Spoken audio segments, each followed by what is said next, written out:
the line. Down the river. Down the river. Week 8 continues with the Battle of the Road Warriors. The BC Lions have their first true home game of the year tonight. It's about time.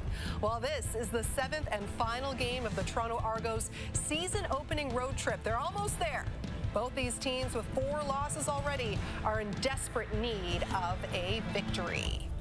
We have reached the halfway point of Week 8 here in the CFL. Thanks for joining us on TSN. I'm Laura Dyken, joined alongside Enoch Mwamba, Paul Apolice, and last but certainly not least, Milt Stegall. Thank you. All right, well, on Thursday night, it was the Elks coming away with that dramatic win over the Riders. Yesterday, the Stampeders offense showing off, putting up 52 points on the Bombers, and that leads us to the story when it comes to the West Division standings and just how important this game is for the Lions here tonight. They are sitting at 1-4 at the bottom of the division, and no Nathan Rourke, injured his shoulder in that loss to Edmonton last week. Not sure how long he'll be out for, so it's the Chase Bryce show for now. This is his first career start. And Milt, can these Lions survive without Nathan Rourke? Yes, it's going to be a tough road, but they can. And 2 things I think they need to do. They have to win the hitting battle, field position battle, where basically you can't have any bad penalties. You got to be productive on punt team and punt return team. And also that man right there doesn't need to be a quarterback. He need to be a point guard. Get rid of the ball. You don't need to score any points. Let your playmaker score all the points and have a chance to win this game. I think they got a chance to win this game if something changes defensively, like last in the CFL in takeaways. So Chase Bryce, let's start with him. 3 touchdowns, not bad. 4 interceptions. Can't do that. Can't be one of the worst turnover margin teams and win when you have your starting quarterback. So they've got to find a way to take the ball away defensively. They've gotten better defense the last couple of weeks, but can they get some takeaways to create some short fields for a young quarterback to give them some opportunities? But, you know, 8th in the CFL in turnover margin, -6. It's hard to win games. It's absolutely going to be hard. And the biggest number, like you talked about, the 4 interceptions is the biggest thing. And you're looking at, if you're a defense coming into play against a backup that has played like that, you're salivating. Right. You're thinking, oh my goodness, I'm running after this guy. I want him to throw us some. I know Tavares McFadden, Deshaun Amos, Benji Franklin, they're salivating and they're waiting for the ball in the air and they're saying, he's got to throw us one as well. And you know who else they got too, Mill? The Lemonade! And he's going to play a huge role that should be playing a huge role. He told me, the last time I joined a team halfway through a season like this. They won the Grey Cup, huh? Ooh, that's what he said. Like 6 years ago, wasn't it? Quick, Was it like why are we lying in our pre-production meeting? We said BC didn't have a chance. Now we're telling all this stuff. We need good TV. We'll get you to Vancouver for kickoff right after this. You gotta work. See, a hustle is not the same now. No more playing dumb with the games now. Day to night and night to day. You gotta work. Say it loud if you relate. You gotta work. Gotta work. The time is now. Gotta work. No backing down. Gotta work. No time to rest. Gotta work. You be the best. You gotta work. Maureen Albanese of New Westminster, BC. This is your chance to win big thanks to Save on Foods' $1 million touchdown to win. If a kickoff is returned for a TD, you could win groceries for a year. If 2 are returned in this game, you could win $1 million. Good luck to you, Maureen, as we send it over to Rod Smith and Dwayne Ford. Woo! Good luck.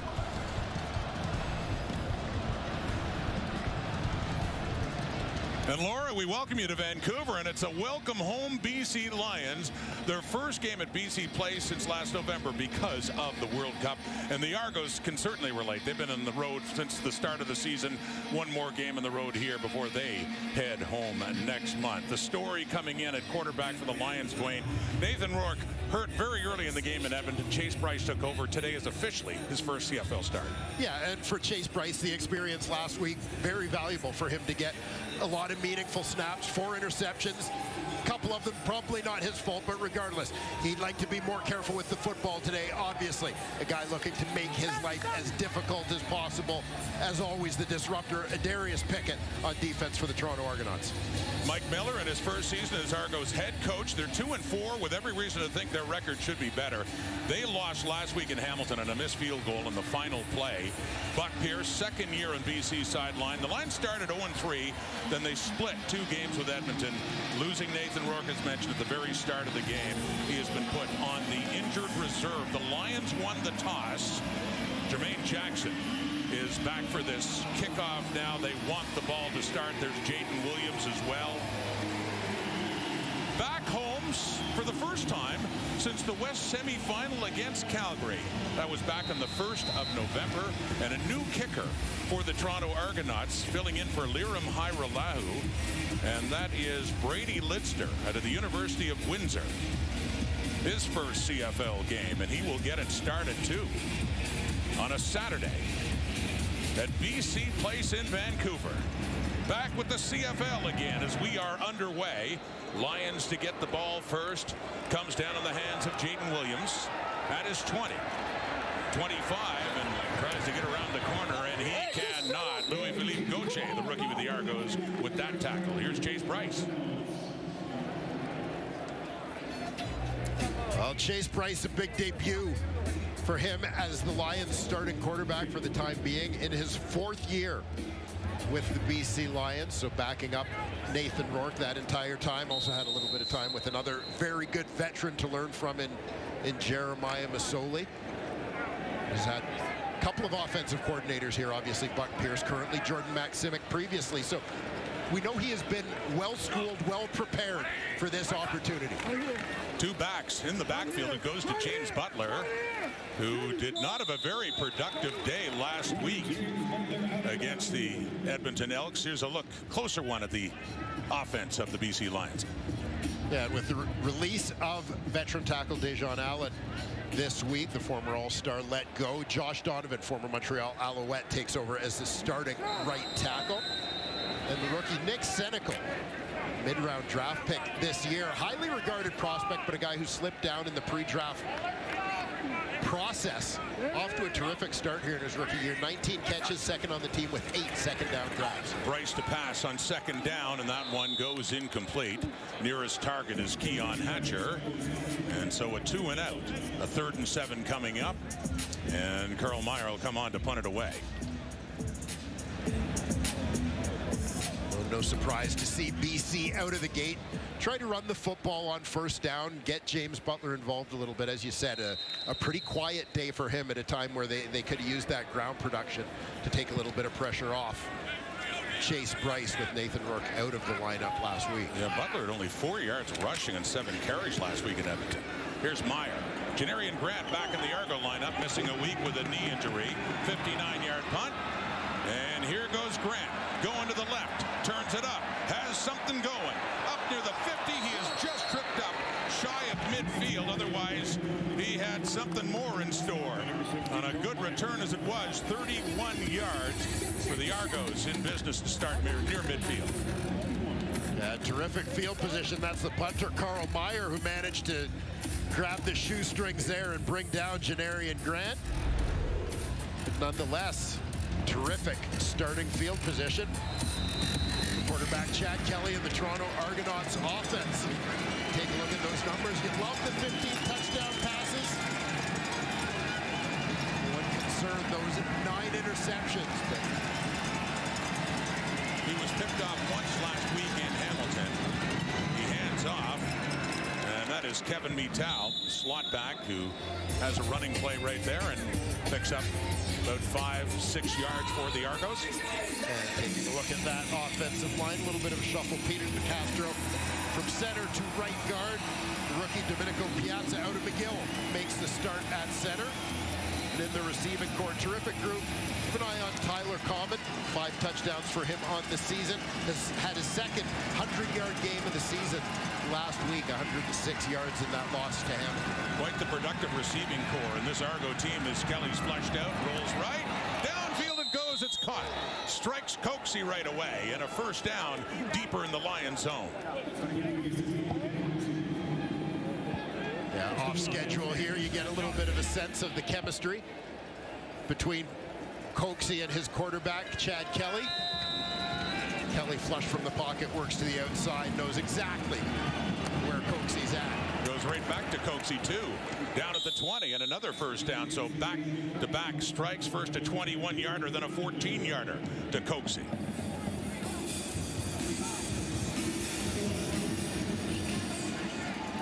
Now the Argos going with a little bit of tempo right out of the gate here offensively. Isaiah Smith, the running back, beside him, but it is whistled down. And before Procedure, they can get it off. Toronto, number 61. It's a 5-yard penalty, remains first down. Through a flag on the right tackle, Brandon Kemp there.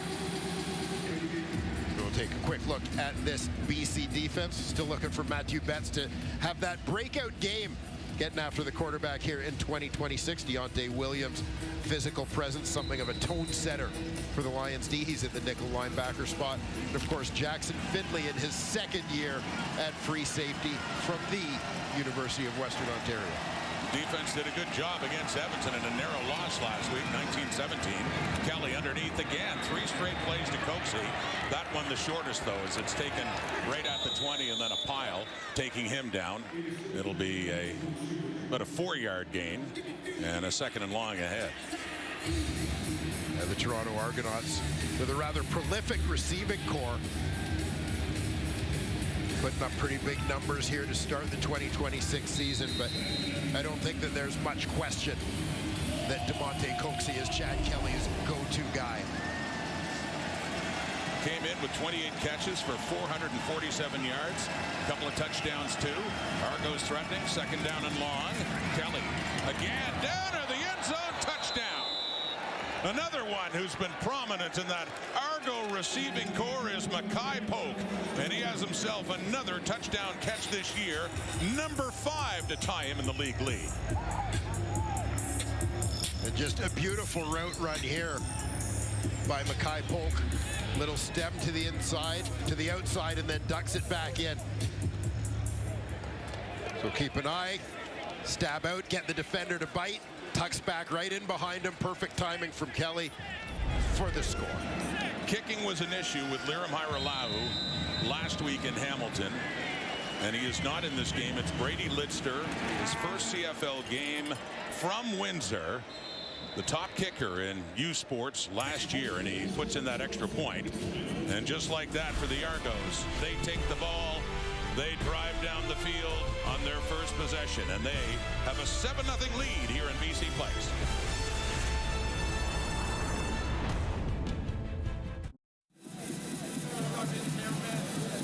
There's Mackay Polk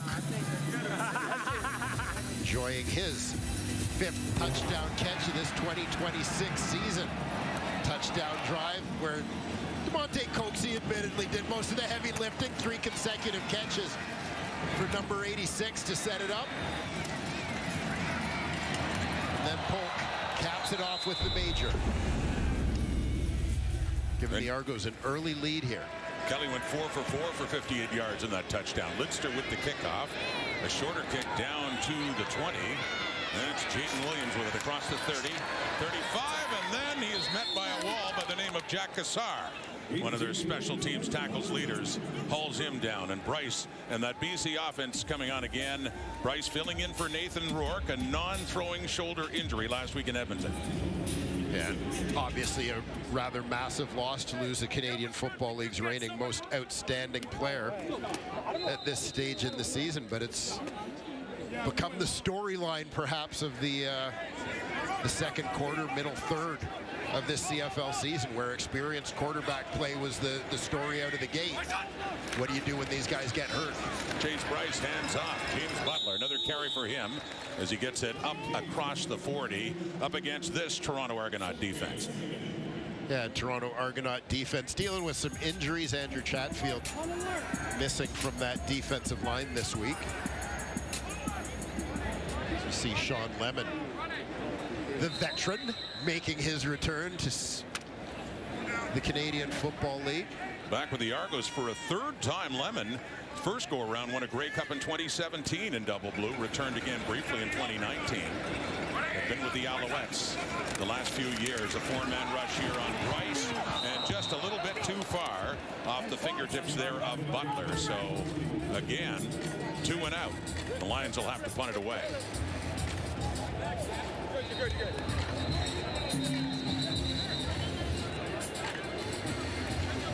And there is an injured Lion down in the field.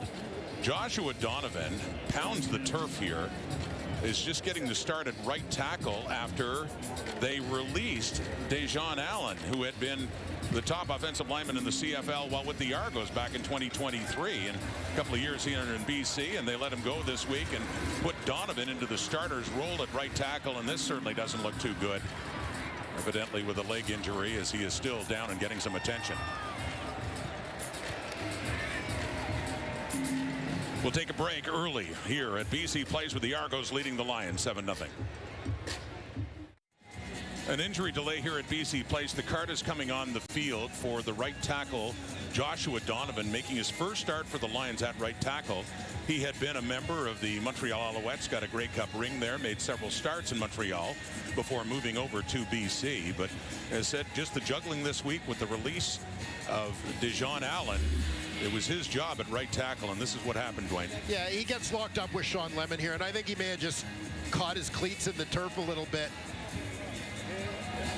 and tweaked a knee just when he got planted, an awkward position in terms of how his weight was distributed on his base.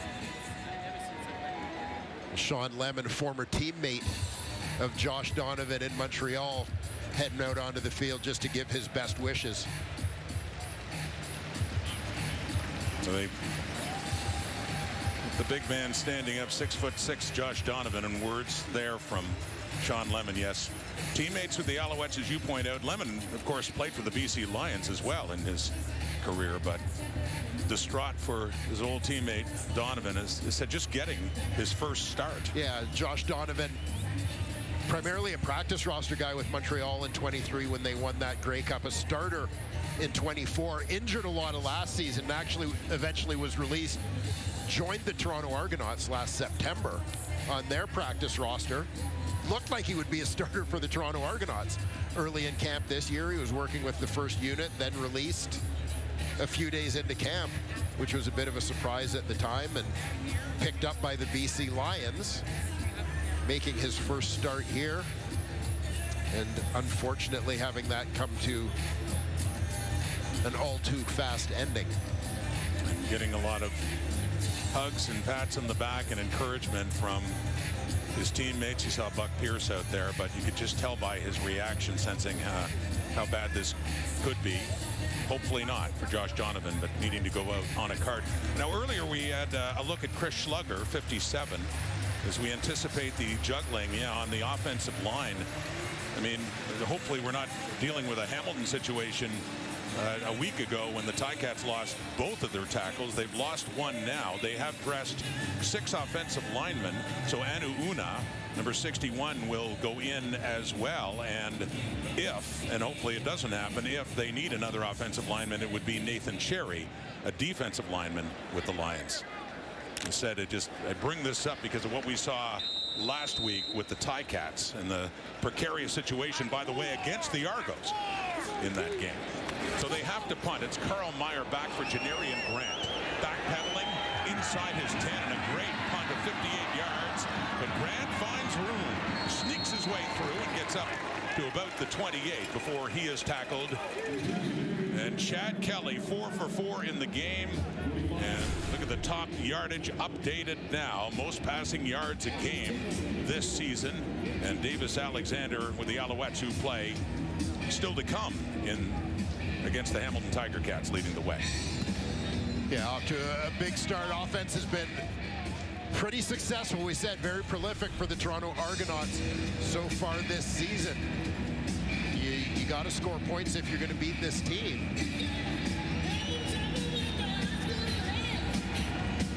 The Argo defense, of course, having some challenges of its own so far in the early going. You mentioned the kicking game as well, which has played a little bit of a factor in some close outcomes for them. Up at the 28, scored in their first possession. Kelly, open receiver to David Unger on the far side, and right away, as said, there's quite a selection for Kelly, who's used so many different targets, 5 of them especially, and there's Unger's first catch. Yeah, moving the pocket around a little bit. Looks like the Argos are going to try to continue with that tempo offense. No huddle. Don't give the BC Lions defense a chance to catch their breath or get their feet underneath them. Gain 16 up to the 44 with time, and batted away had nearly picked. Deontay Williams might have had a chance for it, but just throwing it short over the middle, and it's knocked away incomplete. Yeah, it looked like Chad Kelly was kind of trying to baby that one through there a little bit.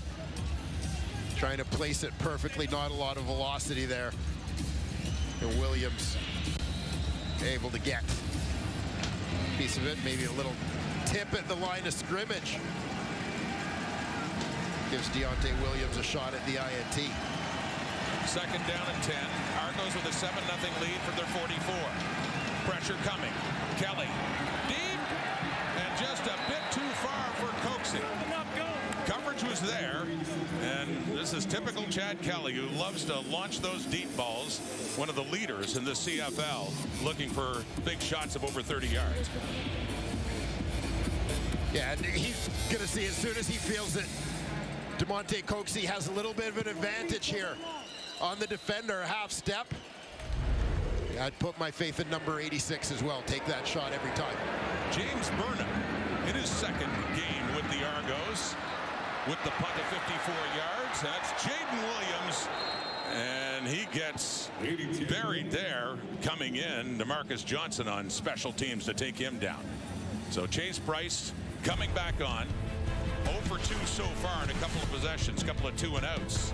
Jaden Williams, meet DeMarcus Johnson.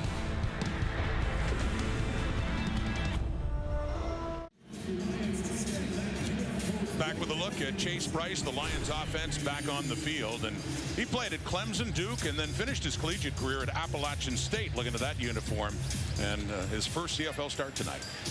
Yeah, it's been quite a journey to the Canadian Football League for Chase Bryce. I know one of the things he talked about, you know, after his college career was just the chance to come and play in the CFL as opposed to looking at maybe some of the other American leagues. Kind of like the history and stability of the CFL. James Butler, another carry, his third. Bubba Bolden, the safety, coming in to tackle him. Not until he gets up to the 26. Good pickup on first down for Butler. As we take a look at the Toronto Argonaut defense, Jonathan Kongbo, a British Columbian native, really establishing himself as a starter here with the Toronto Argonauts after being a rotation guy in previous stops. Owen Goss is in at the will linebacker spot. Cameron Judge on the injured list this week. And in the secondary, keep an eye on the boundary half. James Caesar, first-year player, playing at a high level for these Argos, leading the team with 6 knockdowns thus far. Xander Horvath, the running back, handles short yardage for BC in most cases. That being a 2nd and 1 after the 9-yard pickup by Butler, and looks to have a first down. The sticks to move there for the BC Lions. Chase Bryce didn't start, but he essentially played the entire game in Edmonton. Yeah, and obviously some positives, some negatives for Chase Bryce in his first real extended action as a Canadian Football League quarterback. Couple of interceptions he'd like to have back. Couple he couldn't do much about, but finishing with 4 picks in that ball game, but still a chance to win the game in the 4th quarter. Pressure coming from Darius Pickett, but he gets it away, and Bryce does complete it to Kieran Poisson. And not an easy pass to make, with Pickett bearing down on him, and a gain of 14 for BC. Yeah, that one will give Chase Bryce a little bit of confidence here in the 1st quarter. Making the right decision, executing perfectly under pressure, stands in there and throws an absolute dart to Poisson. And right back at it, pressure coming again. He gets rid of it as the Argos were bearing right down on him. And that one falls incomplete, 2nd down. Yeah, the right read, right decision with the ball. Just needed it out of there a little bit quicker as the hit coming from his backside. Just as he goes to release that ball, ends up impacting the throw. Nice duck around on the rush there by Jonathan Kongbo, dipping that inside shoulder to get underneath the punch of the offensive tackle. So 2nd and 10. And the ball up over their 43 now, trailing by 7. Bryce wants to take off, picks up a few yards, gets it up to the 47. But it'll still be a 3rd down coming up here for BC. 3rd down line. Yeah, Bryce still in the early going, getting a little bit of a feel for what Toronto's defense is showing him. We saw Kongbo With the hit on the quarterback on the previous play, that time he was essentially dropping in coverage as a linebacker. So again, some different looks being shown to Chase Bryce here in his first start. Carl Meyer with another punch, and Arian Grant lets it bounce, and it rolls, and it goes out of bounds at the 10, a 52-yard punt. And well done for Meyer, as this will push the Argos a little back. Home sweet home for the BC Lions. They're trailing by 7, first quarter. He was the MOP last year. The BC Lions, and a look at how they do with him and without him. Let's go down and say hello to Farhan Lalji. Yeah, Rod, I don't think they're going to add to that missed games list for Rourke for very much longer because he continues to make very strong progress in his recovery. On Wednesday of last week, he began throwing. He's increased his range and distance as things have gone. He feels much better about the strength and position that his shoulder is in, so he keeps trying to push it, and now they've got to make a decision on what happens next. I think there's a real high probability that he plays in a couple of weeks against Hamilton, but depending on what happens today, I think he could make a real push to play in the game next week on Thursday in Winnipeg. The short week obviously impacts that. However, he did tell me if this was a playoff game, he would find a way to be playing in it. So Nathan Rourke will be back sooner than later. That was very early in that game in Edmonton, just the second play from scrimmage for Farhan. Noah Taylor got to him, and that's say left shoulder, the non-throwing shoulder, the injury. Argo football now up 7, and there's the first catch for Tyler Common. First year in the CFL, and he's had an explosion jumping into the scene here in this league with 5 touchdown catches. And we'll get a look here at the Nathan Rourke injury. Brought down hard early in that July 17th game against the Edmonton Elks. He did not return, as we mentioned. Chase Bryce going the rest of the way in that ball game. Over 3/4 of action. 5-yard gain, Kelly to Common. So 2nd and 5 now. With Hicks in the backfield, staying in to protect, but Kelly quickly runs out of time, runs out of room. A flag is out, but he is sacked inside the Argo 10. Matthew Betts, the sacks leader for the Lions.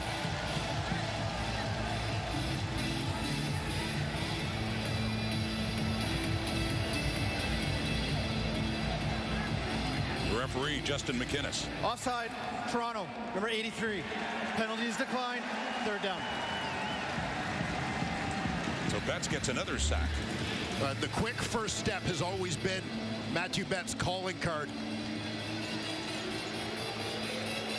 This time throw a twist into the mix, maybe a little bit of confusion along that offensive line as they're unable to get off to pick him up on that loop.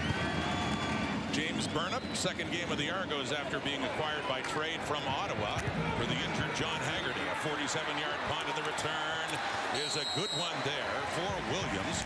He gets it down inside the 45 of the Argos. So Bryce and the Lions will have their best place to start so far in this game. Down 7, just about in scoring position. 3:22 in the clock until the end of the first quarter.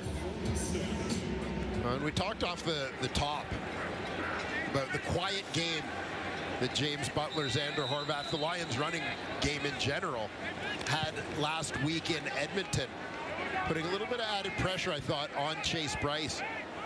Be interesting to see if they try to get the ball into the hands of the running back a little bit more here before the end of the first quarter. And they do here with Butler. Tough sledding. And Parashand is the one who from behind makes that tackle after a 5-yard pickup, though, by Butler, but certainly more productive, as you talked about, than his game in Edmonton, where he had only 4 yards on the ground. Yeah, short run here, but keep an eye on number 6 for the Argos, Darius Pickett,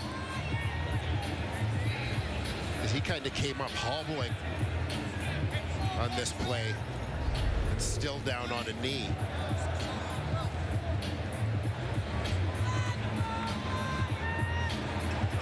Darius Pickett back in Toronto this season after a couple of years in Ottawa. In 2023 with the Double Blue, he had been one of the top defensive players in the Canadian Football League, part of that 16-2 regular season Toronto club. You see Pickett stepping up to take on the block and takes a pretty good shot there from the much larger Chris Schlugger. Getting his bell rung along a little bit, but looks a little more steady on his feet as he heads for the sidelines. That was a gain of 5. It is 2nd and 5 here for BC. Evan inside the Argo 40. There's Greg Quick, the defensive coordinator of the Toronto Argonauts.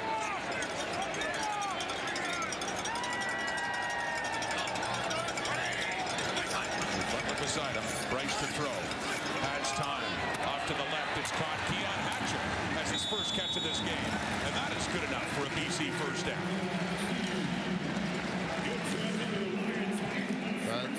We talk all the time about complementary football.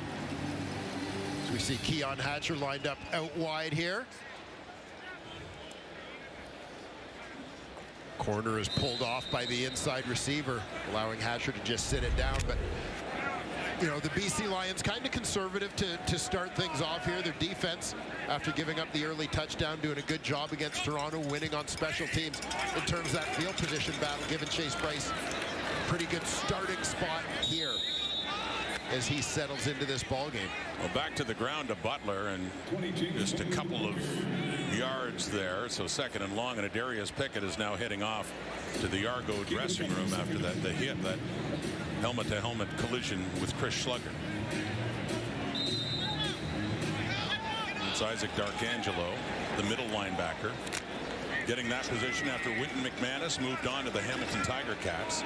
So changes in the linebacking core, and yeah, you'll see Derek Sluka in primarily at Pickett's spot. Quickly throwing, completing another one. A flag comes out after Jermaine Jackson got the catch and got it down to the Argo 22.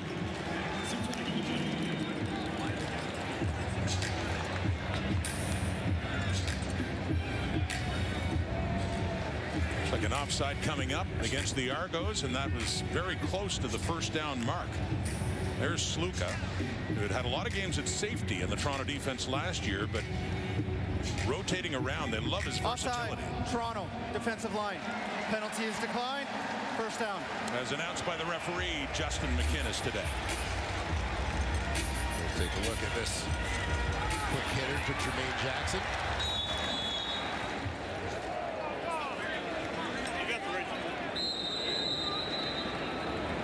First down BC, down at the Argo 22. Deepest they've gone so far in this young ball game, heading into the final minute of the first quarter. Chase Bryce, first CFL start, back to Butler. Turns it back to the right, and through the middle he finds a hole, and he feathers his way through inside the 15, and a good pickup on first down. Yeah, nice backfield action here in order to help create a little bit of space. You'll see Hatcher and Bryce sort of showing that boot action out to the right side. That's going to keep the ends from crashing down, try and loosen things up in the middle for Butler to bang it up there in between the tackles. Well, he got 9 yards to get it down to the 13, and so far he has 6 carries for 34. Much better than last week in Edmonton. Short yardage again. Bryce hands off to Xander Horvath, who sometimes we see standing in at quarterback to deal with the short yardage, this time as a running back to pick up that yard and see if they can move the sticks.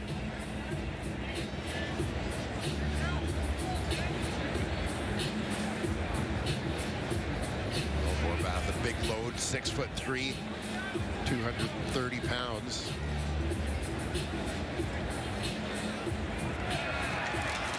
It is a first down. Drive continues. And they get closer, and Nathan Rourke approves. Right down to the 12. This will be the last play of the opening quarter. BC coming in at 1-4. An 0-3 start. Then beat Edmonton and Kelowna, and then lost to Edmonton last week at Commonwealth. Looking to turn things around. Butler again. All stuffed up. Tries to break loose and does for a moment. And manages to get something out of it. They had him behind the line of scrimmage.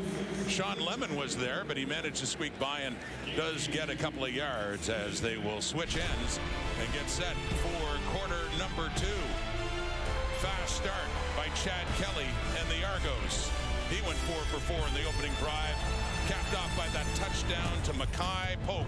There's your score, 7-0 Toronto. The numbers through one quarter, the Argos very quickly jumped out to that 7-0 lead. Lions defense settling down. But you look at the rushing yards for BC, Dwayne, compared to how little they got last week against the Edmonton Elks. Yeah, and this is an important element. Obviously, this has to do with the situation as well as who's starting at quarterback. Chase Bryce making his first regular season CFL start here for the BC Lions in 2026. You want to put him in the best possible position to be successful, allow him to feel comfortable, get into a little bit of a groove out of the gate. And I think as we saw that first quarter winding down, Chase Bryce certainly seemed to be settling in. James Butler playing a significant role in that. And also of significance, an injury to the Lions offensive line. Joshua Donovan, his first start at right tackle. So you see on the left of your screen, Chris Schlugger, 57. Has taken over at right tackle, and Uune in at guard. 8th play of the drive, and the Lions are knocking on the door. 2nd and 8, just inside the Argo 10. Bryce looks to the end zone, to the back of it, and no. Good coverage there. He's looking for Justin McInnes. Deshaun Amos was there. Couple of defenders for the Argos. It goes too far. Yeah, a lot of traffic in the middle of the end zone. Chase Bryce putting his faith in the large frame of 6'6" receiver Justin McInnes here.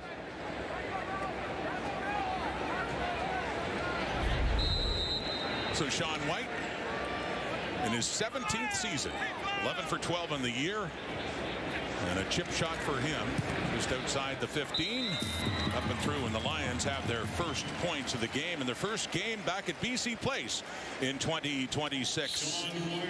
Argos lead cut into by 4. The CFL on TSN is brought to you in part by The Score Bet, an official gaming partner of the CFL.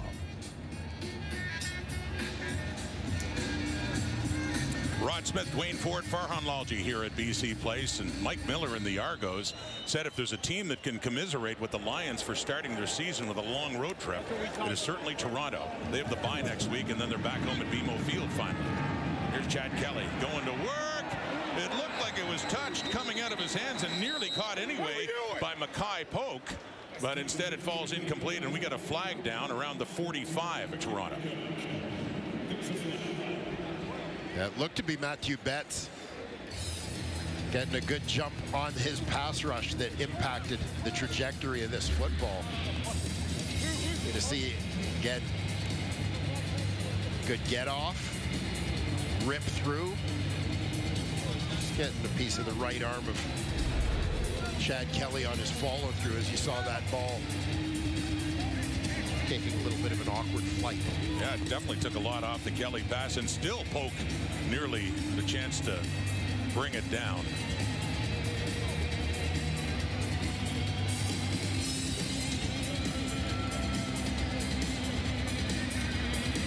And we have a flag out. They're still discussing it.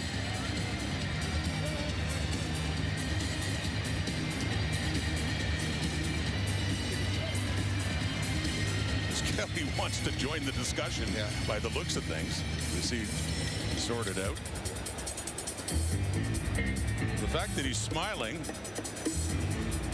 makes you think it might be going against BC. We'll see. Ronald Kent Jr. trying to get his ear close enough to find out what's going on as well. They're taking a while to sort this one out. Mike Benavides, defensive coordinator for BC.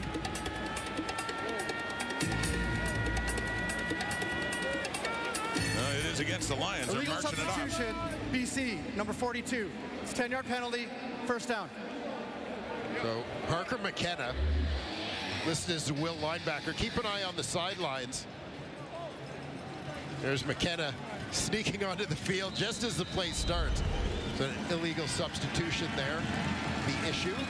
Argos at the 50. It's caught by Unger. He turns it up. He gets pushed out just across midfield by Ronald Kent.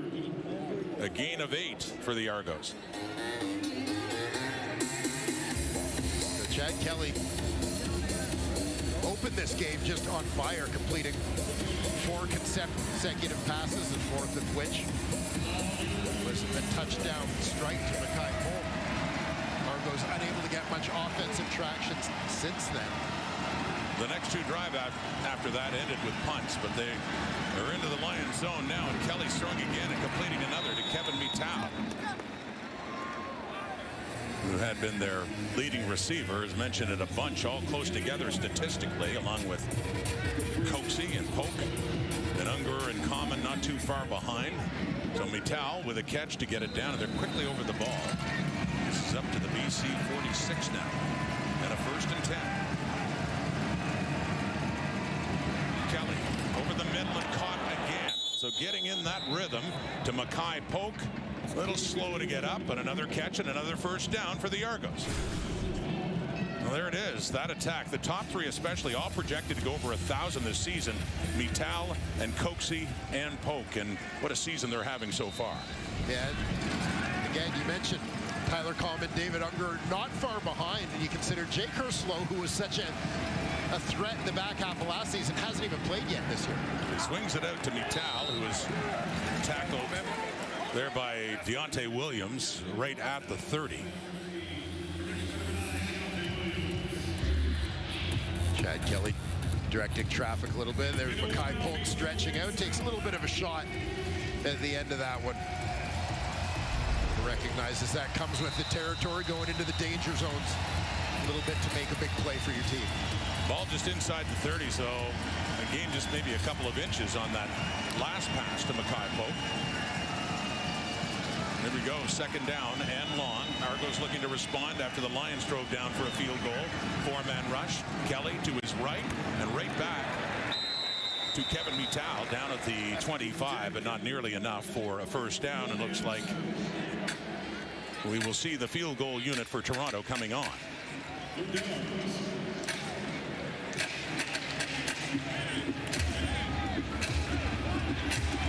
A little bit of movement there for the Toronto Argonauts, but it'll be the rookie Brady Lidster, already with his 1st career CFL point. Interesting technique, 40 lining up that kick as he's down on a knee. So the kicking unit sees a second change in as many weeks, with Burnham filling in for Haggerty, the punter, and holding here for Lidster, who is... Time count violation, Toronto, number 14. 5-yard penalty, remains 3rd down. So they'll push him back a little bit longer. Mickey Donovan, the special teams coordinator. Well, Brady Lidster hit a couple from 50 plus during his U Sports career, all Canadian during his time at Windsor. Getting things lined up again. 8th round pick of the Winnipeg Blue Bombers this year, went to camp, played in the preseason with them. Released before being brought in by the Argos. First CFL field goal try for Brady Lidster, and he puts it through, and the Argos with that restore their 7-point lead. They want to hang on to that ball. The rookie gets 3 for the Argos.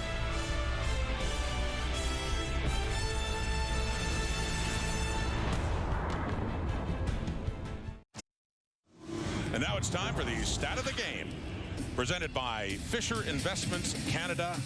And the stat is all the flying Argo Air has been doing, starting their season on the road. Week 2, well, it just keeps adding up. All of these kilometers, of course, they could not use BMO Field because of the World Cup, so they've been away from home for a long time, but racking up those air miles are the Argos. Now, they did take the bus to Hamilton. There's the one exception. But this, their final road game before they finally get to go home. 10-3 ball gazing play for Chase Bryce in this game. And the officials discussed because Horvath caught it. He went down and the ball came out.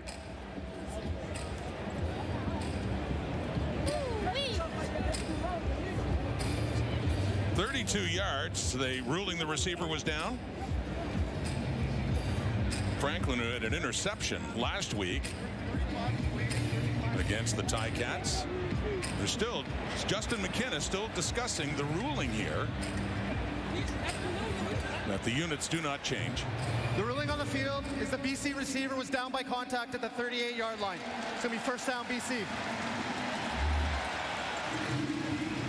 Xander Horvath lining up as a tight end. And this is actually a very close call, as you're going to see, as Horvath kind of gets flipped here. I would say that the elbow is down before the ball is up. And then the Argo 38, biggest offensive play for BC in this one. Back to Butler, no, a little fake. And then dumped off to Keon Hatcher inside the 35 of the Argos. So they've been using Butler a lot and setting him up with a fake, throwing it off to Hatcher.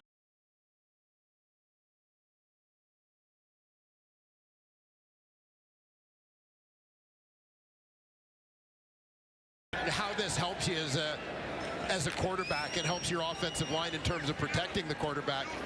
You force that defensive front to honor the run, buys you a little bit more time, makes it easier for the big guys up front to protect, but also just opens up some pass options off the run game. Here's Bryce now in the 2nd down and 6. Gets it away. It's caught, turning back, turning it up. Jermaine Jackson, and a first down for BC near the Toronto 20. 12 more yards for the Lions offense. Yeah, Jackson recognizes that Sluka is sort of pursuing from the inside out on him. So he anticipates as that ball is coming in, he's going to make that escape move to the inside. Dodges the oncoming defender. Set the Lions up with another first down. Jermaine Jackson in his 2nd year in the CFL out of Idaho. That's Xander Horvath, the ball carrier. He had the catch, ruled down by contact a couple of plays ago, and he's got another running play and a short gain, if any gain at all, there for BC.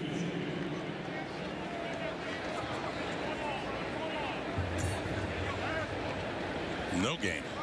And it was 2nd and long. The Lions will move from that 2-back set into their traditional 5-receiver offensive unit. Buck Pierce, 2nd season as head coach after many years as an assistant offensive coordinator with the Winnipeg Blue Bombers. Once a quarterback here with BC. Here it is, 2nd and long. Bryce with time, looks to the end zone. No, he had a receiver in Kieran Poisson who had broken away to the left.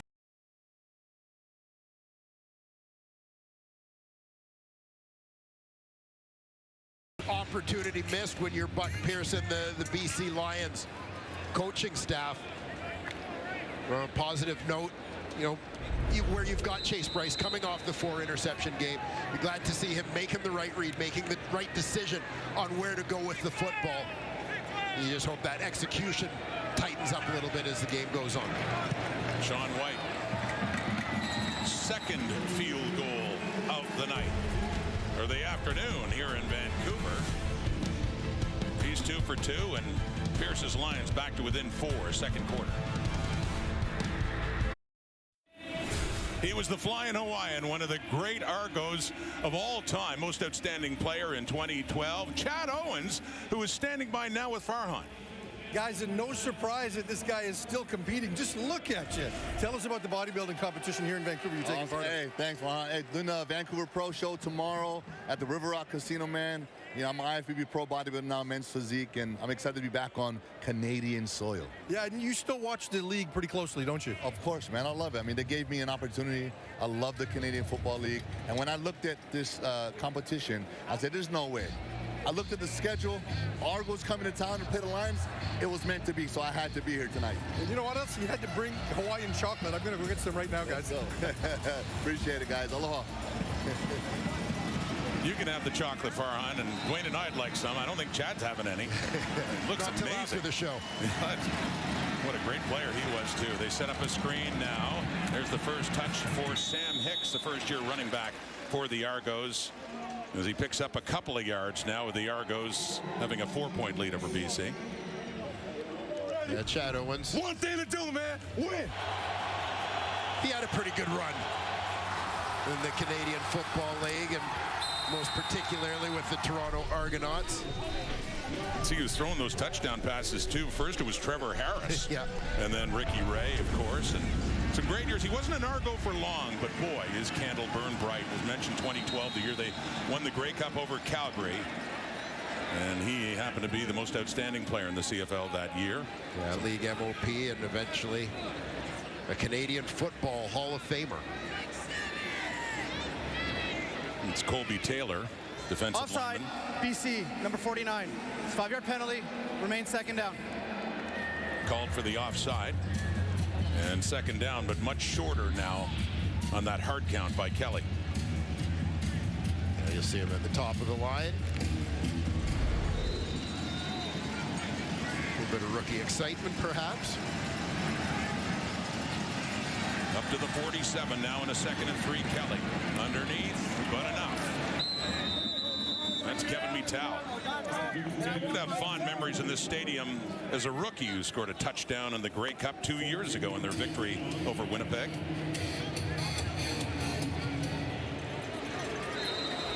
Run tempo quickly over the ball. 6:40 till halftime. First down, Kelly. Soft toss and back to Mittal. The coverage was there, so close. Looked like Jackson Finley was right with him, but he hung on to the ball, and the Sticks move again. Yeah, and I kind of expected that as Kelly takes this ball around to the left, that he's going to look to Mackay Polk coming across the formation in the flat. He sees defenders starting to flow towards Polk, adjusts his throwing motion to go inside. They go tempo again. Deep look, wide open touchdown. Mackay Polk. And Kelly with a deep ball strikes again. 44 yards. Another deep shot by number 12, and the Argos increase their lead. Yeah, as I said, could have gone to Polk in the flat on the last one. Tells him I'll get you later with something better. And here it is over the top to Mackay Polk, who has his 2nd touchdown of the ball game. The 15 Polk working out of the slot here. Little step to the inside, then takes it north-south. Get in behind TJ Lee for the 6. And with that, Mackay Polk is now the leader in touchdown catches in the Canadian Football League. Yet 4 coming in, plus 2 in this game. 6 TDs, Mackay Polk on the season. Here's Lidster for the point after. And so 7 more on the board for the Argos, who've now increased their lead over the Lions. 17-6, celebrating their final road game before they head home.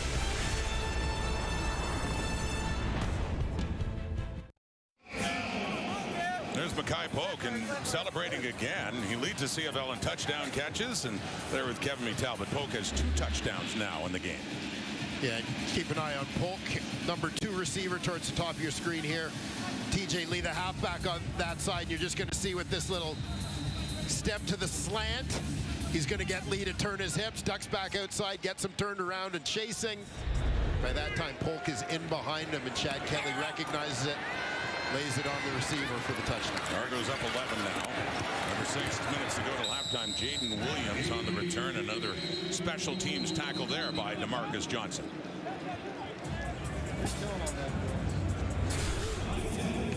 There you go. The touchdown standings now came in 1 behind, and see, Sam Emelis had quite a week as well, but Tyler Common had been alone at 5, but now lots of company. Yeah, absolutely.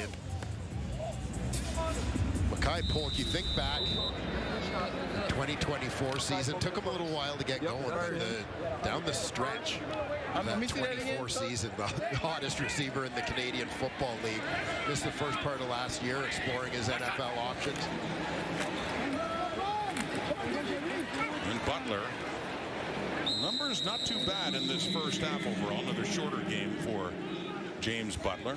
Yeah, and I think it's going to be important for the BC Lions throughout this football game to be patient, be persistent in terms of their use of James Butler, Xander Horvath, and that running game as part of the formula to put Chase Bryce in the best possible position to be successful here in his first start. Well, he opened it up, Chase Bryce did, a little bit more in that last possession, 6 for 11, 76 yards, had a longer completion to Horvath. They're down, though, 17-6 over the middle, and that is complete. And that is Jermaine Jackson. takes a hit there from Bubba Bolden. First down.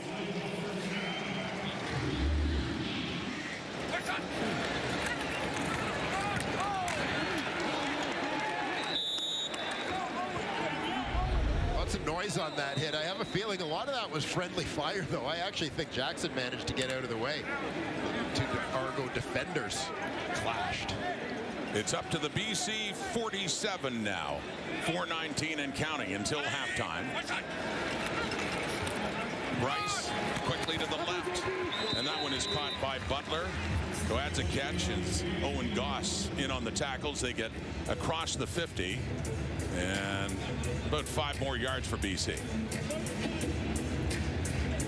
Yeah, chipping away a little bit, trying to work that underneath game. See if they can try to create another opportunity for an explosive type play as they did when hitting Xander Horvath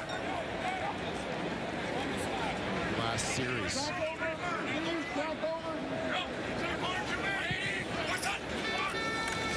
Close to midfield. 2nd and 5. Deep look to the right for Hatcher. And right there is Deshaun Amos as it was coming in.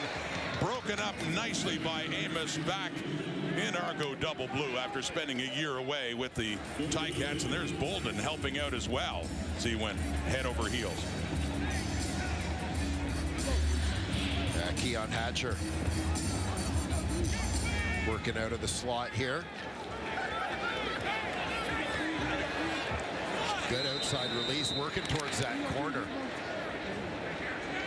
Pretty good recovery there by Amos to get a hand on it. Bubba Bolden going airborne as he was scrambling over there in support. Good athletic move by Bolden, flipping over the signage. Carl Meyer to punt it away. Janarian Grant chased all the way to the sideline and has no choice. Very well-placed punt by the South African Carl Meyer of 51 yards, and no options there for Janarian Grant back in the Argo lineup this week. 3-minute warning is given. 2:54 in the clock. Bubba Bolden. Look out for that sign.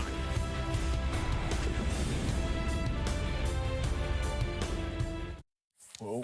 What can't Enoch Mwamba do? I know Kate can juggle as well. That's impressive stuff. We're waiting for the Lemonator to do something. Insanity here, Rod. Insanity. Insanity.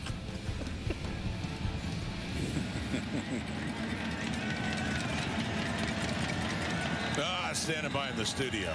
Laura Dyken, Lapo, Milton, the multi-talented Enoch Mwamba. Standing by. Here's Chad Kelly going to work again. The Argos with an 11-point lead intended there for Ungerer.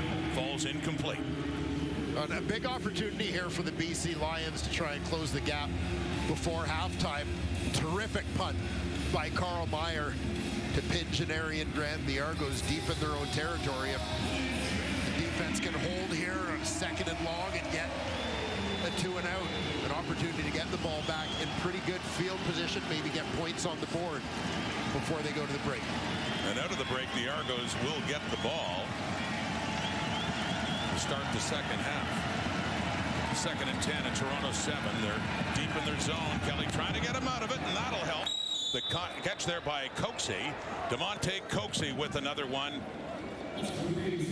Well, we showed you how far they have traveled to start this season through their first 6 games, and this has been the result life on the road. They had that close loss in Montreal, couple of wins, including one at Mosaic, and then gave up a lot of points against Calgary.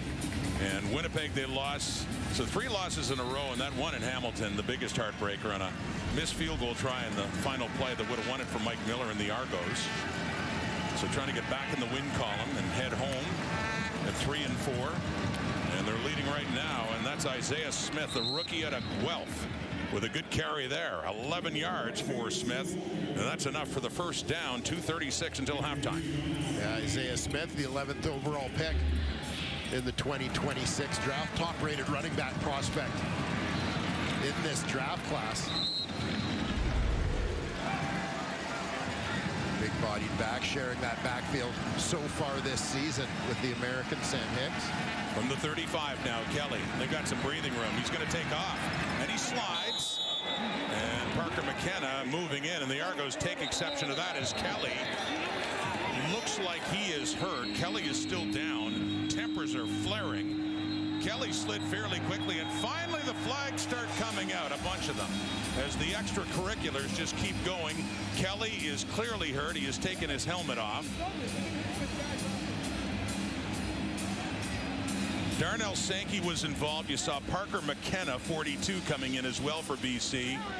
And things heated there as the Argos are just hoping their quarterback is okay.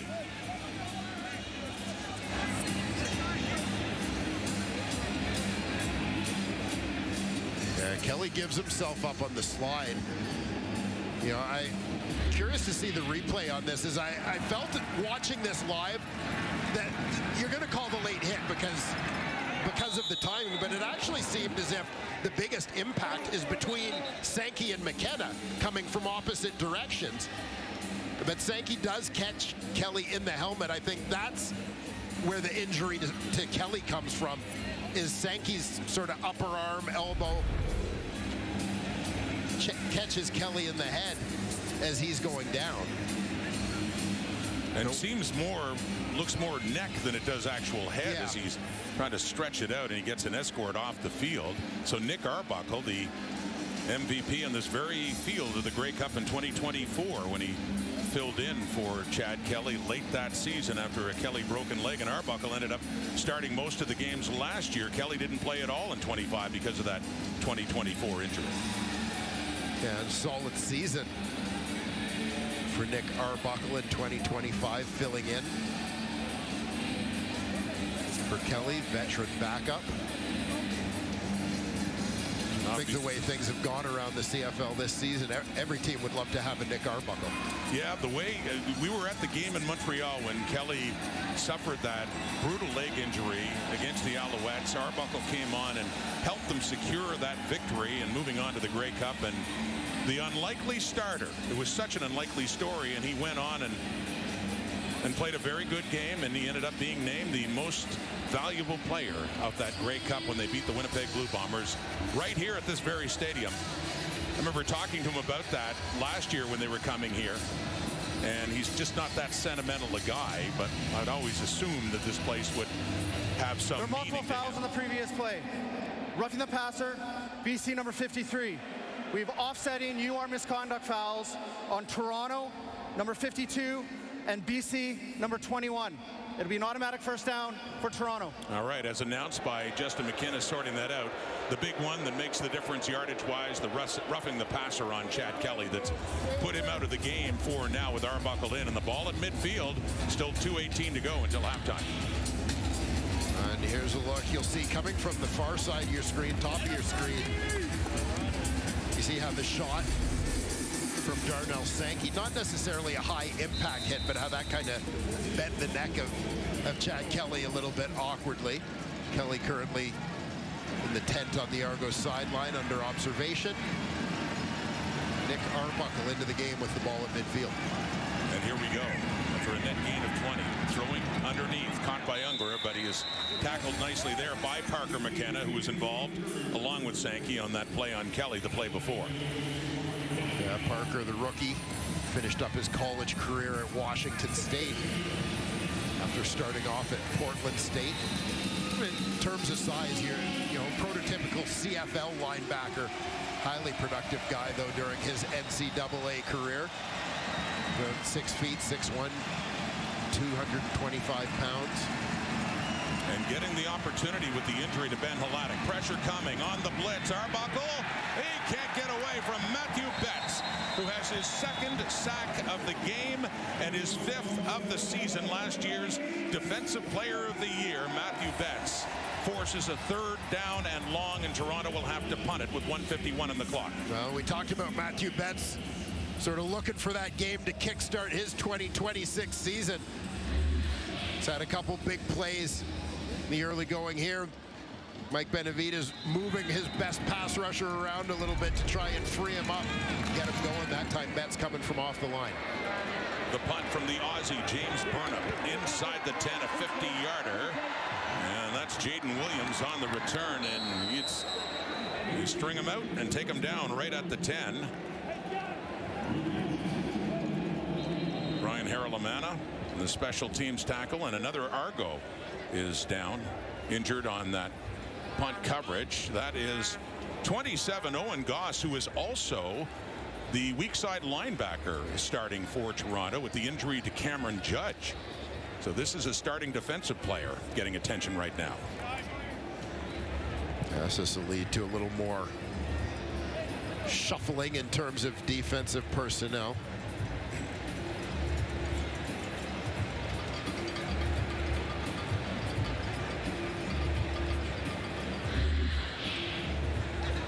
Watch for 27 reaching to make the tackle. Just got that left arm overextended.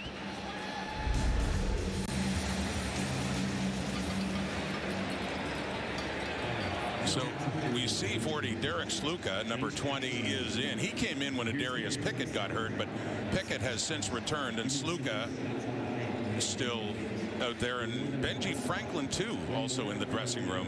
Some key injuries for the Argo defense. Leading to much shuffling of their personnel. Talked about the versatility earlier of Sluka, and he's a guy you can plug in at multiple spots. Back there, a starter last year at safety. Mentioned we've already seen him in at the Sam or nickel spot in this ball game, likely coming in at will now for Owen Goss.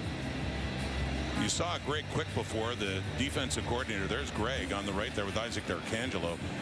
A longtime coach in college in the United States and a good friend of Jim Barker's. He came to the CFL with the Argos in 2010 and coached with a variety of teams, including Saskatchewan and Montreal, winning a Grey Cup in 2023 and then returning. This is his third go-around with the Argos and now as defensive coordinator. But as you point out, he's had to do some juggling here. Well, he has. And, you mentioned as well, Benji Franklin dealing with an injury. So that leads to Tarvaris McFadden moves from the field corner position over to the boundary side, and the rookie Louis-Philippe Gauthier from the Montreal Canadiens, the third-round pick in this year's draft. He's going to move in at field corner. We've seen him play a chunk of defensive snaps in the first part of his rookie CFL season here, so he's going to get probably some extended action here as we wait to hear about Benji Franklin. And two new additions up front defensively for the Argos, and Sean Lemon and Dwayne Hendricks, who'd been with the Lions last year, back with the Argos. And the defense does a pretty good job there. Late in the half, 1:31 on the clock. Gain of just 2 yards for James Butler, a 2nd and 8 coming up. Yeah, we talked about the veteran Sean Lemon, a guy who's had many stops over the course of his Canadian Football League career. Back for a third go-round with the Toronto Argonauts. But Dwayne Hendricks as well on that D-line. Hendricks had signed with Toronto as a free agent this offseason. Was just released, but they brought him back as they've had some injuries to that group. BC 6 for 12 and second down conversions. Pressure, they've got him. Well, talking about that defensive line, it's Parrish, Shand, and Hendricks coming in. Shand, the rookie, getting in on the act there, and an important sack for that Toronto defense late in the half as BC will have to kick it away. And seeing Parrish Shand in at defensive end. 19th overall pick in the 2025 CFL draft. Spent last season exploring some NFL opportunities, had a look with the Buffalo Bills. Joined the Argos this season. They decided to turn one of their defensive end spots into a Canadian spot in terms of the ratio, bringing on Jonathan Kongbo in free agency. They also have last year's first-round pick, Jeremiah Ojo, currently on the injured list, but Parrish Shand getting some action in that D-line rotation. And his first CFL sack, and that's a 60-yard punt. But here comes Janarian Grant. Doing it again. Finally taken down inside the BC 40. 34 seconds left. They got a new kicker in. Already has a field goal in this game, and he could have a shot at another one before halftime. Yeah, a couple minutes ago, I was talking about the opportunity for the BC Lions to put points on the board before the end of the half in terms of the exchange of field position that happens in the kicking game. But here you have such a great equalizer. Fielding this one in his own territory, returning it to give Nick Arbuckle in the offense an opportunity here with 34 seconds to go in the opening half. Arbuckle is in because of the injury to Chad Kelly. A little slip there, thinking of Uncle Jim. You having flashbacks? Yeah. The way he's been throwing it around this season, especially 11 yards on that pickup by DeMonte Coxey, so they get closer. Certainly field goal range. Thinking of more than that. 24 ticks until halftime. Arbuckle and a screen to Isaiah Smith. Off to the left. To the 20, cuts it back inside and down to the 15. They get close. 13 seconds until halftime. Yeah, I think Smith was initially thinking he'd like to try and get the first down, maybe get out of bounds here. But he gets held up, turned back inside, just fights to get what he can. Second time to the red zone. Arbuckle off to the left. It is caught, turning it up. Ungerer down near. Well, he gets to about the 2, and the push stopped there, and time is up. We got zeros in the clock here in that play. That's half. They had only 13 seconds left, and instead of going out of bounds, and Mike Miller is still hoping that he gets a tick to get a field goal try, but they're heading to the dressing room. Ungerer caught it and turned it up, and the final seconds of the half ticked away, and a missed opportunity for 3 more points for the Argos. And a rather massive bullet dodge there by the BC Lions defense to keep the Argos out of the end zone. Argos feel like with about 8 seconds on the clock when that play started, take the opportunity to try and take one more shot at the end zone, run one more play. Mike Miller, you can see him frantically trying to call timeout there, but it had already ticked down to 0. So a good stop to prevent the touchdown by the Lions defense, and also they kill off the remaining seconds, and Ungerer wishing he'd just gone out of bounds, so you have a chance at 3. Let's go down to Farhan now with Mackay Polk. Mackay, your offense has done so many good things in this first half, but take me through what happened there late. I guess we just ran out of time. Coach did call a timeout. We saw it. I saw him call a timeout, but, we're just going to come back after half and, keep doing what we're doing. 2 touchdowns for you. Take us through not just the touchdowns, but just the balance. 7 different receivers, and 4 of them have at least 3 catches. Yeah, we came out, doing what we practice, and, we just trying to dominate today, but it's not enough. We're going to keep going, though. Thanks for this. Good luck in the second half. Laura, pretty good performance by Chad Kelly, by Nick Arbuckle, and the rest of the Toronto offense. They lead by 11 as we send it to halftime. Laura? Yes, but what could have been as the Argos leaving points out there on the field, and a lot happened after we saw Enoch juggling those lemons after the 3-minute warning. Let's start with how that half ended. And yeah, you heard Mackay Polk, we just ran out of time. You can't do that. No. I mean, there's a situation, you always talk situational football, and you go in, and you're driving the length of the field at the end of the game. You get Nick Arbuckle, and they got to be saying, we used to say the term Seiko, and that means time is more, it's like a watch. Time is more important than yardage. Right here, you got to get out of bounds, you got to get down soon, immediately. You can't let this clock go to zeros while you're still fighting for yardage. You've got what you can, get down, and then don't give yourself one more opportunity to make a kick. Mike Miller's here, but I think the clock's expired because Ungerer was still going at the end of the play. Is that on the head coach or on Ungerer? And a rhetorical question. I think it's on Ungerer. I think you call the play where you can try to score, and Ungerer has to realize that I'm 5'7", 170. I'm not running over these guys. Let me catch this ball. I don't see anything. Let me get down now. He's been in the league long enough, 7 years. He has to understand the game and what's going on, and giving his team an opportunity to score. Because now you never know what's going to happen with this game. If they lose this game by 3 points, they're going to come back and they're going to talk about it's that. It's everybody, because they should have been in the huddle. I was about to say that. Yeah, they should have been in the huddle saying, Seiko, But it's on hey, go down. It's on everybody. Head coach, quarterback. Hey, guys, we have this amount of time left. You get the ball, and you get out of bounds, and you go down right away. We want to get another play. This game is not out of reach just yet. It's not. You got to get the points if you can this close to the end zone. Just to reiterate the situation, how much time is left to make sure everyone's on on the same page. But, yep, the Argos, at least a field goal they could have at least tried to get there. And we saw Nick Arbuckle in the game. Why? Well, that was because Chad Kelly forced to leave with about 2 minutes to go in that first half after the hit from Darnell Sankey, who did stay in the game, which I know the three of you didn't really agree with.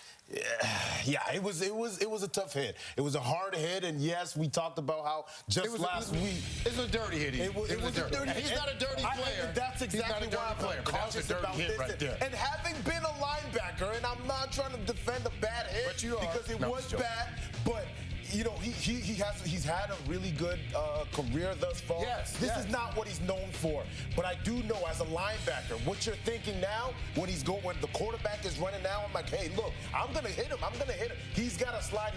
And there's a point, and we've watched the replay multiple times, and it is in slow motion that always makes it look a little bit worse. Like I said, I'm not trying to defend a bad hit, but as a linebacker, you're thinking, I'm gonna get to him. When is he going to slide? He slid in plenty of time, Enoch. He slid in plenty of time. He's a big body. Sankey's a big body. When he commits, it's hard for him to get out the way. Did he commit after Chad slid? It's hard when you slow it down because these guys are professionals going full speed and everything, but you can't make that blow to the head. You would hope he have a better understanding. The officiating crew could have upgraded that to a second-degree roughing the passer. I would not have complained if that were to be the case.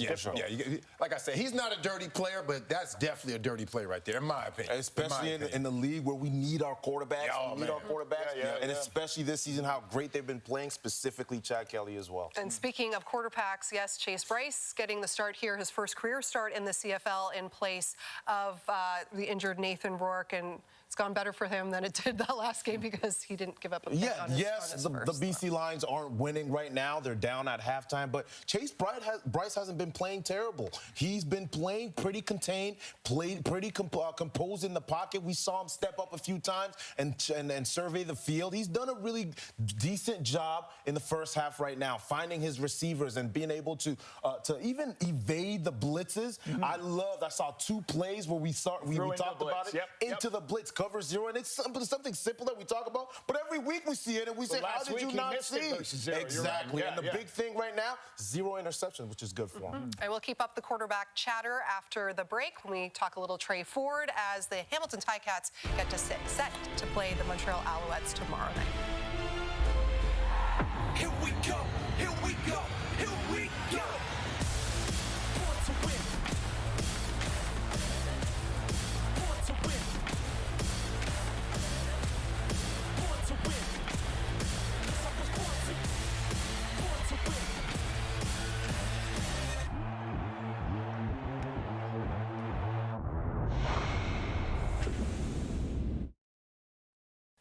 So week 8 will wrap up tomorrow night with a couple of East rivals going at it, Montreal and Hamilton, which means we get to see Trey Ford in action once again. Last week in the win over the Argos, he was sensational, becoming just the second Canadian quarterback to throw for over 200 yards and rush for over 100 yards. That was the Toronto defense. Now we got the Montreal defense on tap. Do you think that group will provide more of a challenge to Mr. Trey Ford? It'll be more of a challenge. I mean, their defense is better. It's not like they have a great defense so far this year. They've been middle of the pack, but they'll provide more of a challenge. But Trey Ford, he controls his own destiny. I call him controlled chaos, and that's exactly what he was. He knew exactly when to have those unscripted plays. And if I'm Scott Milanovich, I don't know how you can control that. I think you continue allowing him to just go out there and do his thing and see what happens. Because he was a magician last week. He was pulling some rabbit out of his hats, and let's hope he continues that, and he's not pulling these skunks out of his hat. So good for him for giving that great win, and we'll see what happens tomorrow. Well, I'm looking forward to seeing talking to Scott Milanovich this week. He talked about, I'm just learning about what this guy likes to throw, how he is in his progressions. Remember, last week, he barely in the game, didn't even have any days of practice to prep for that first start.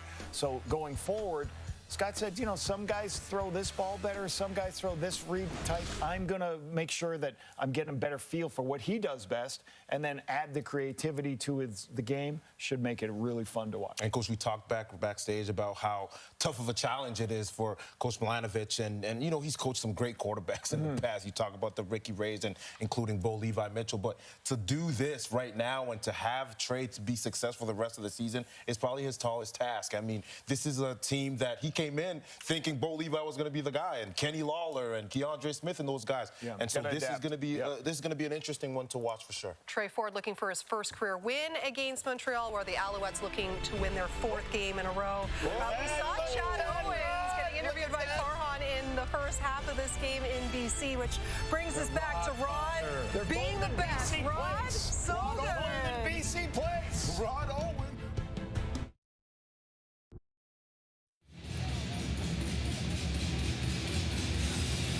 Back in Vancouver, and the BC Lions back home for the first time this season in BC Place, but trailing the first half by 11. It could have been worse. Argos missing a chance to cash in right at the end as time ran out. The numbers favor the Argos, but of note, BC is running the football better, and that's with James Butler standing by with Farhan. James, 41 yards for you on 9 carries. They seem really committed to trying to get you the ball, especially on first down, to take the pressure off Chase. Do you feel like there's a breakthrough there? Yeah, I definitely feel like it's a breakthrough. It kind of softens the defense up a little bit, where we want to really emphasis on winning first down. Do you feel, though, at some point you're going to need to try to be a little more explosive and push the ball down the field, especially down 11 here? Yeah, for sure. We just got to, when we get down there, we just got to finish by 7s, not 3s. We got to finish drives. Thanks, James. Thank you.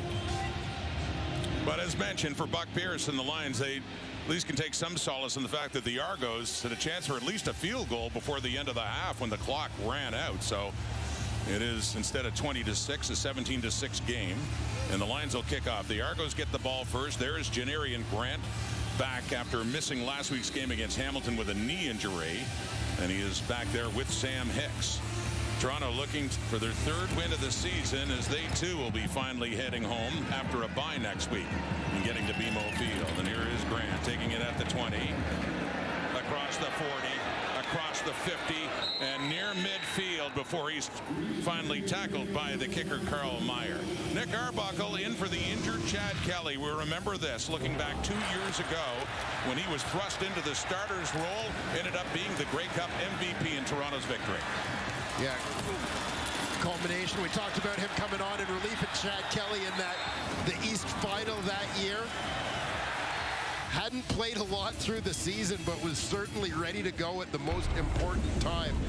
Great moment for the veteran Nick Arbuckle, Grey Cup MVP 2024. Great insurance policy with Kelly, the 2nd leading passer in the league, out with a neck injury. And that one is caught and near a first down for DeMonte Coxey, who had led in receptions in the first half for Toronto, and that's a gain of 10 yards.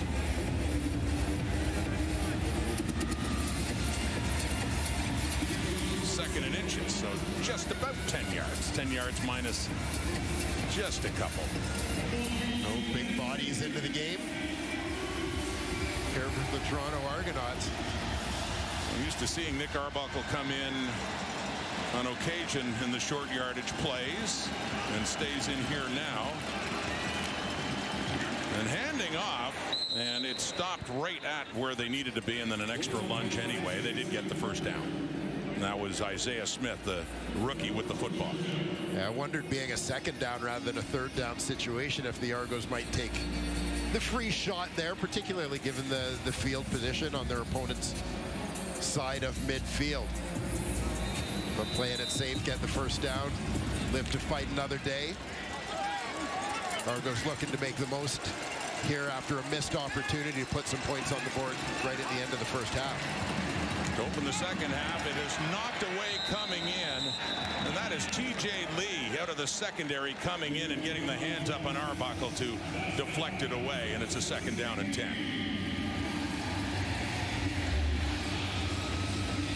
Well, the veteran TJ Lee rejoined this team last year to bring a little bit of a veteran presence, provide a little bit of stability to that secondary group. Which certainly matters, since Gary Peters, their long-standing veteran in that secondary, has been injured and out. From the 45, some heat's coming here, and Arbuckle steps up, straight arms to get away, and then takes off. The running Nick Arbuckle gets it down to the 35 and got himself a first down for the Argos. Not exactly a noted runner, but Nick Arbuckle's a guy who's always been a solid athlete. there you see. Full Heisman there to evade the defensive lineman. Nick Arbuckle, running back. Here he is now, throwing off to the right. It's caught. It's Ungerer, who caught that ball at the end of the half, and you could tell with the look in his face, lamenting the fact that he didn't get out of bounds or didn't get in the end zone because they ran out of time. But he has 7 yards there. One of the top receivers for the Argos. One of the many top receivers for the Argos. Yeah, Dave Ungerer, guy initially a Hamilton Tiger Cat draft pick back in 2019, 11th overall pick in the CFL draft. Never really broke out with Hamilton. Used primarily at that Z receiver spot, but the Argos giving him a chance to do a little bit more. 2nd and 3, off to the left, wide open. Ungerer again, wrestled out of bounds there by C.J. Colden, but not before another first down, close to the BC 15 as the Argos come out of the gate in the second half, looking to add more points. Nick Arbuckle operating with efficiency. A guy who's enjoyed really his greatest successes in the Canadian Football League when he and Ryan Dinwiddie have been together, but finding some continuity here under Mike Miller, veteran, experienced guy in terms of his work with quarterbacks at all levels of football throughout his career.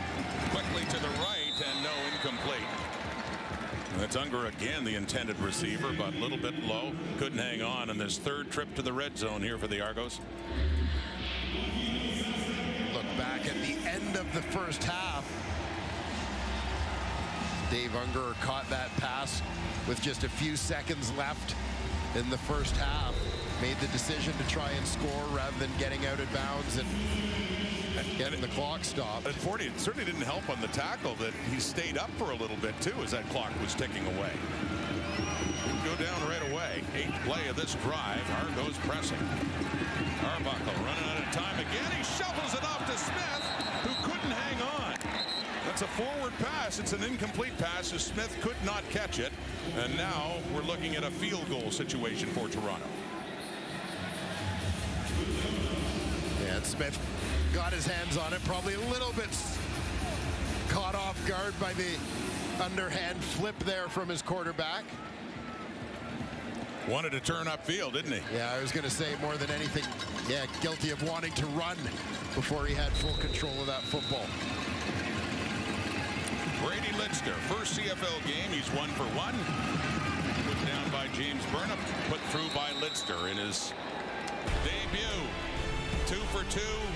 There's 3 more on the board and a 2-touchdown lead for the Argos.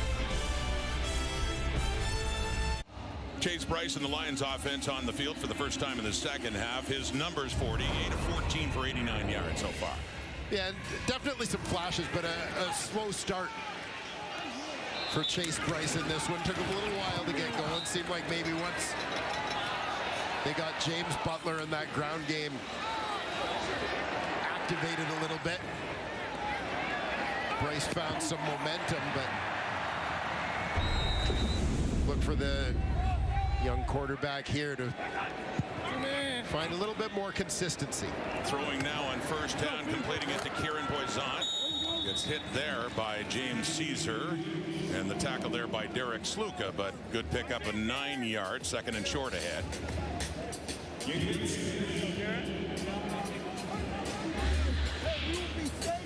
Boisant taking a little bit of a shot on that one. Caesar steps up and caught him under the chin with that one. Boisant had missed a couple of games with a hip injury suffered in Hamilton, came back last week in Edmonton. So short yardage, and Butler, and it is not happening. He gets pushed back. That was on a 2nd down, and now we got a 3rd and longer. And a good stand there by the Argo defense as the punting unit comes on with Carl Meyer. Yeah, as things got stacked up at the point of attack, James Butler tries to bounce it to the outside, but he found himself even more badly outnumbered on the perimeter as the Argos quickly rallied to the football. 4th 2 and out of the game for the BC offense. Meyer to punt. Back for it. There are 2 returners along with Janarian Grant. It is David Ungerer. And this one is sailing Grant's way. And at the 10, a 53-yard punt goes to the left. Cuts it back up, and good coverage there on special teams by the Lions as he just gets up to the 15. By committee, the double blue wrestles down Butler. Argo. Ball in flight, holding. That's Darius McKenzie, the rookie Argo, and on special teams got flagged for holding, so that will push Toronto back to start at their 5-yard line. So he takes a look with Nicky Donovan, the special teams coach. The quarterback, Nick Arbuckle, is 7 for 10 since taking over from the injured Chad Kelly. And yeah, we got some early movement. Matthew Betts tried the hard count, and Betts jumped, and flags came out.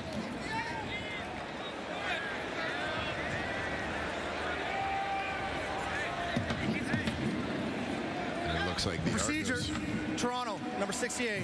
Half the distance to the goal. Remains first down. Well, Betts moved for a reason because of the movement on the Argo O-line.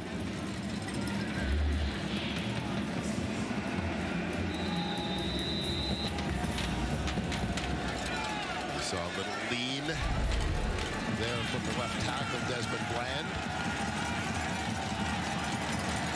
Pushes him back to the 2. And a short one off to the right to Mittal, who runs up to the 10. Kevin Mittal in his 3rd year out of Laval, but 9 yards.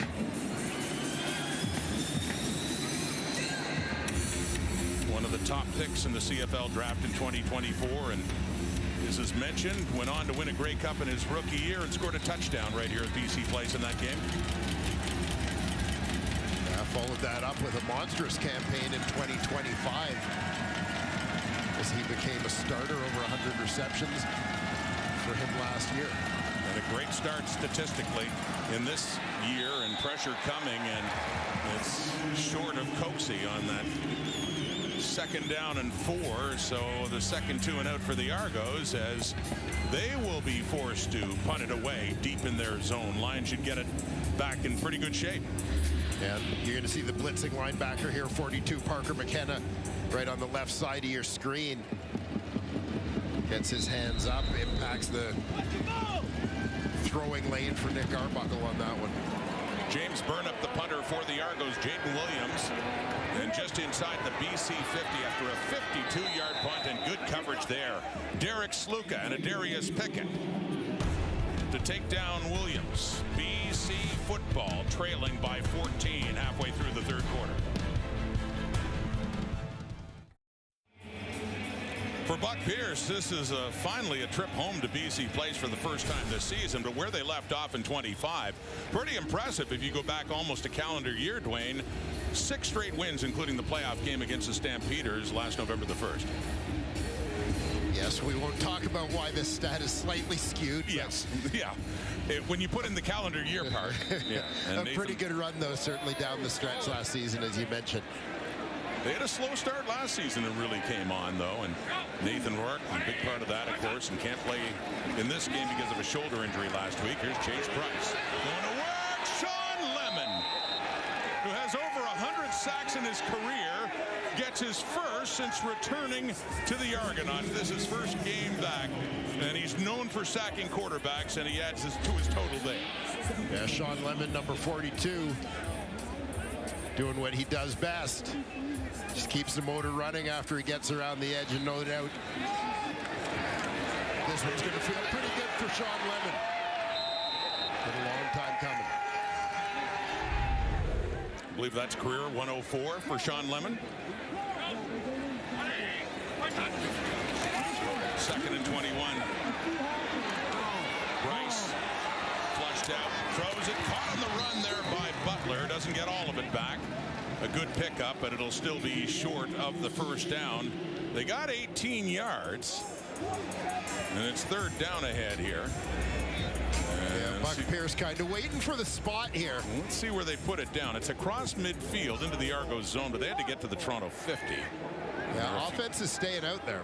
Well, 2 touchdowns down, and They're at the 53. They need 3 yards. A third down coming up here for Pierce and Chase Bryce and that Lions offense. Within 5 yards, will they just try to draw them off and get it with an offside? Let's see. No, they're playing. And there's pressure. And there's a deep shot. And that was for McInnes in behind Bubba Bolden, but it's too far. And BC turns it over on downs. Toronto will take over close to midfield. The first turnover of the night. A turnover on downs.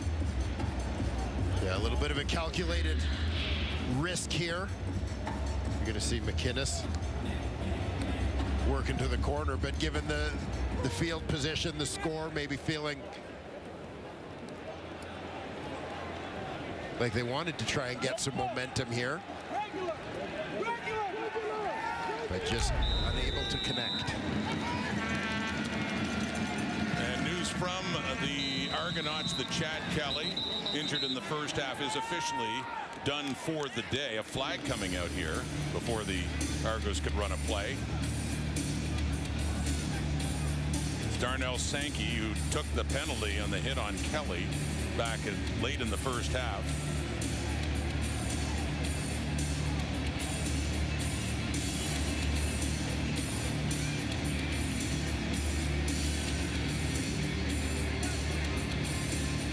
Sankey was a teammate of Sean Lemon with the Alouettes. Delay a game, BC, number 53.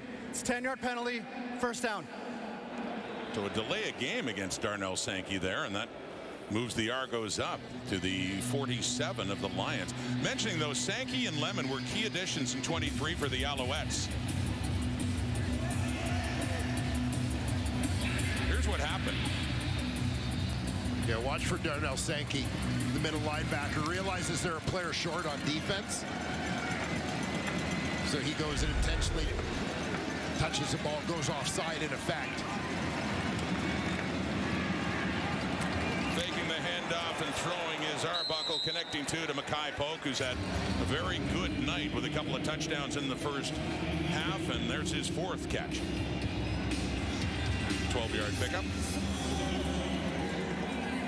Well, this is the thing with the Toronto Argonauts. The fact is, they come in with a losing record. Their offense has been, as a whole, pretty good.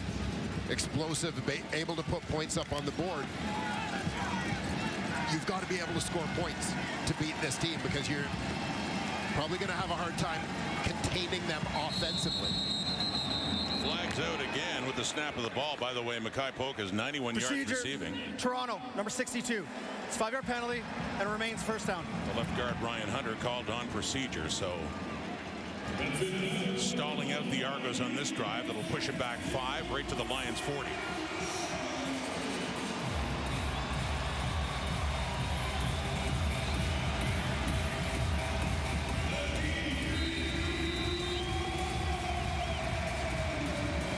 Mike Miller in his first season as a CFL head coach.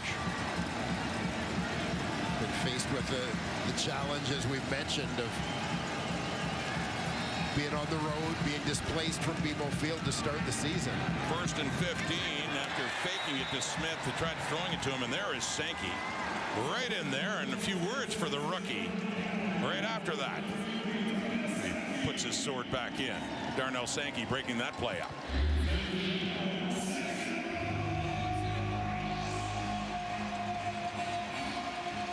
A well-timed play on the football there by the veteran middle linebacker. Just to expand on that thought, just can't say enough about the difference Sankey and Lemon made in their late arrivals to the Alouettes, and that what ended up being a Grey Cup year when they upset the Argonauts in the East Final that year in 2023. Here we go, off to the left. Oh, timed up perfectly. The hit on Mackay Polk, and he is hurt. Ball arriving. That was Stanley Thomas Oliver starting at the boundary corner, and you can see Polk getting some attention down on his knees after that hit by Thomas Oliver just as the ball arrived. Yeah, as Polk turns out, his focus is on the football. Meanwhile, Thomas Oliver had already made that break. just focused like a heat-seeking missile on the midsection of the receiver. Polk in a vulnerable position as he's trying to make a play on that football. And meanwhile, Brady Lidster is on. They're going to attempt a field goal.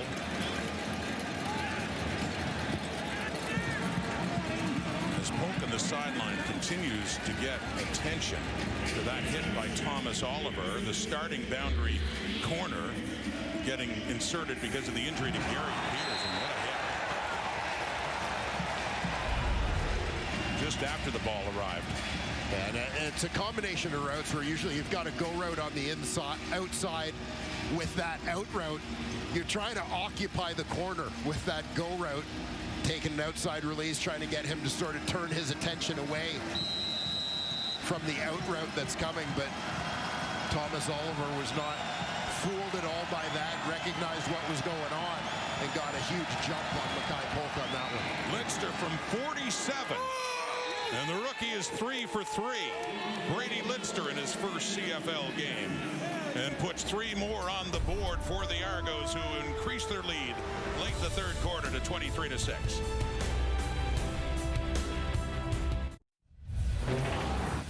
Sean Lemon with his 104th career sack and his first back with the Argos. Back to Farhan.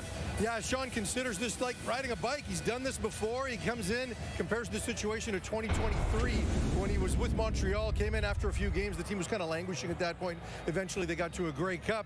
The difference this time around for Lemon is he's making this comeback without his father, Edward. At 69 years old, he passed away exactly 6 months ago to the day from a stroke. He was a 35-year military vet. He was Lemon's biggest fan. He used to joke with Sean all the time that he was there for all 3 Grey Cup wins, but he wasn't there for the Grey Cup games that he lost. The last time he spoke to him was the day before he passed away. Sean told him he was thinking about moving on from the game. Edward said, "You'll figure it out. You always do, and I'm proud of you, whether you're playing the game or whether you're not." He is dedicating the remainder of this season to him, and I'm sure he was watching from up above on that last sack. Yeah, for a nice family photo there taken at that Grey Cup victory by the Argos in 2017 in Ottawa. He was a part of that team and back with the Boatman. Here's Chase Bryce rolling out, being pursued, and that one heads into the Argo bench. Incomplete on that first down. That's Paris Shand. Saw him earlier making a play, and the rookie involved in Lemon. 40 breaking in with Calgary. Remember that, winning a Grey Cup in 2014 with the Argos in 17, of course, with the Alouettes in 23. Yeah, Sean Lemon he's done the tour, the Kevin Glenn of defensive players.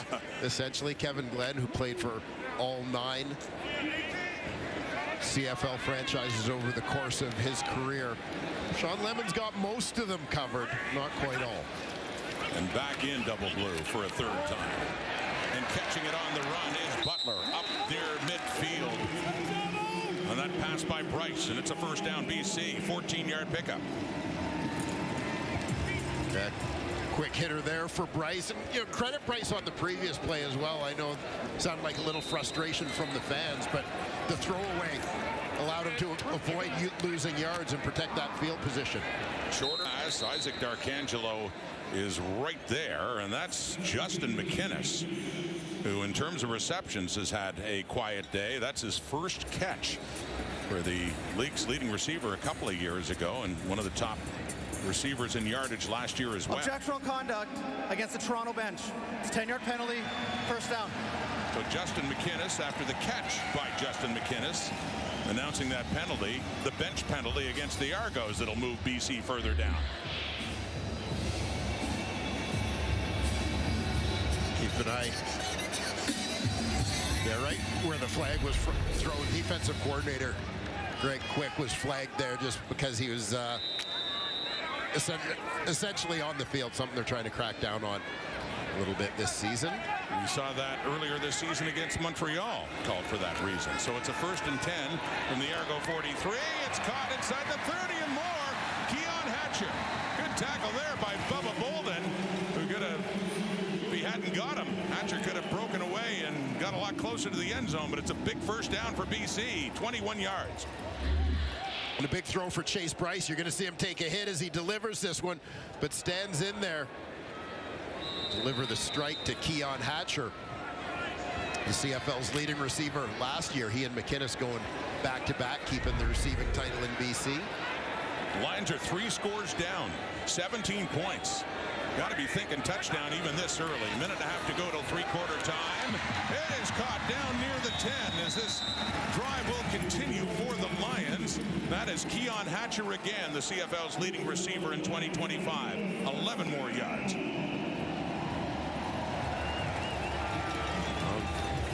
Bryce finding a bit of a hot streak here, but critical for the BC.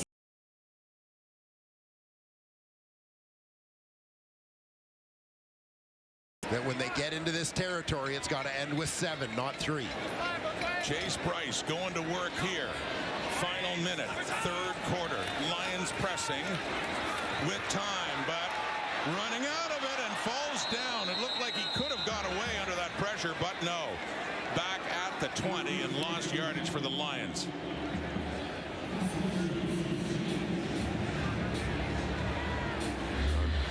Tough break here, creating this second and extra long situation.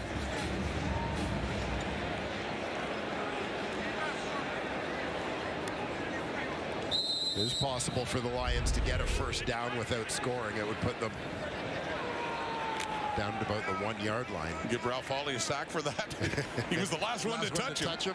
And then Bryce went back and stumbled, couldn't keep his feet. So down at the 20, 2nd and 19. And no, in behind, Hatcher falls incomplete. And looks like they're going to have to settle for 3 at the end of this third quarter. And not enough, not what they're looking for.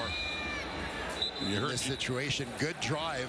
That's the good news. The bad news, well, the bad news mounting as we have another injured offensive lineman for the BC Lions. Remember, we saw Josh Donovan leave this game in the early going. The Lions only had 6 dressed. So their 6th man, Anu Una, already in the ball game. Defensive lineman Nathan Cherry would be next man up on that BC Lions offensive line. I believe his alternate number, Cherry, is 91, defensive player, but he would be putting on a 62 jersey if that's the case. Now they're in specials now, of course, with a field goal try coming up, but the next time that they're on offense, we'll see what happens. Already an O-lineman down in the right tackle, Joshua Donovan, so this could be reminiscent. Could be, and we'll wait and see if Yates can come back a little later when they get the ball back. But if that scenario, similar to what the Ticats went through last week.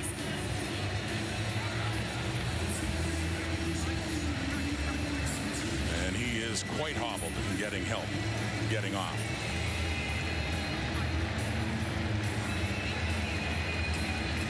Brandon Yates, another injury on the Lions offensive line. Sean White is out, but you heard James Butler, the half, tell Farhan Lalji, we can't be settling for 3s. We need 7s, but they're forced to settle for a 3 right here. And on the last play of the third quarter to get it back within 2 scores in a 14-point game, and it happens off the foot of Sean White. So they get points, but they are still down 14. Heading to the final 15 with Nick Arbuckle at quarterback for the Argos with the injury to Chad Kelly. 2 teams desperately in need of a win. The Argos are in control right now.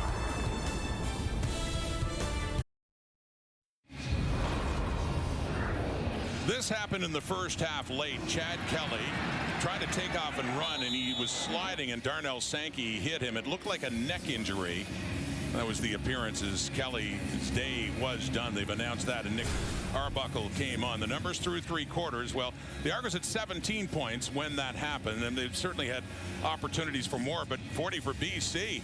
They've been moving the ball, but they just don't have the points to show for it, settling for another field goal. Yeah, and we said it earlier, the bottom line is to beat the Toronto Argonauts, to win in the Canadian Football League right now, you have to be able to score points. You can't leave points on the field, and that's what the BC Lions have done a few times. Moving the ball the length of the field, getting into scoring position. At times when they need to be able to punch it in there, we're seeing Sean White kicking field goals instead of kicking extra points. And so the Argos, after that recent White field goal, take over at their 40 to start the fourth quarter. Toss left, Isaiah Smith, and he has a 5-yard pickup, the rookie from Guelph, and a second down. It'll be interesting to see if the Toronto Argonauts opt for a slightly more conservative approach here. A little ground and pound, keep that clock moving here in the fourth quarter. Limit the number of possessions and opportunities for the BC Lions here. Mike Miller, first year as head coach, but the previous years, going back to 2022, their quarterbacks coach. Worked with Nick Arbuckle a lot. And Arbuckle standing in. He gets away from Matthew Betts for a moment. He's still running around. He's just going to take off now. And with lots of daylight ahead as he can slide right down around the BC 46. And so a good pickup by the running Nick Arbuckle. We've seen him take off a couple of times. Yeah, it looks like Nick Arbuckle might be in trouble in the pocket here with black jerseys all around him, but somehow comes out in the open, turns it into a big gain for the Toronto Argonauts. Gained 18. He's got 2 carries for 28. Handing off that time, so they continue to run the football, and that one is down to the 43. That's Isaiah Smith with another carry. And Isaiah Smith, he's been the running back, like on the running plays. We have seen Sam Hicks, number 25, but Smith has got more of the action in this game. Yeah, seeing his role expand as time goes on in the early going of this Toronto Argonaut season. You know, perhaps the time spent in Guelph for practices for the Argos in the early portion of this 2026 season has helped the rookie to feel a little more comfortable. Right at home. I mean, he went to university there, and that's when the Argos, being on the road, that's been their home, really. University of Guelph. With timeout, Toronto. For the Argos, some players have commuted from home, but a lot of them, Dwayne, have stayed at Guelph with this extended road trip to start the season. Yeah, whether it's been sort of hotel or dorm living, some guys have chosen to rent places in Guelph short term for the early part of the season. But you know, kind of a unique thing. You try to make a positive out of it, and added time together, team bonding. Your team becomes your family that much more, I think, in a situation like this. They take the timeout. It's a 2nd and 6. It's down just outside the 43 of BC. Up 14. Looking for more. Arbuckle, soft toss to the right for Unger, who lets it fall in with Jackson Finley chasing him, but a first down on a nice soft toss dropped in there by Arbuckle. Yeah, terrific touch put on this football by Arbuckle, just laying it out there. Timing throw that he lets Dave Unger run underneath it, haul it in before going out of bounds beyond the sticks. Unger, 9 targets, 7 catches for 65 yards.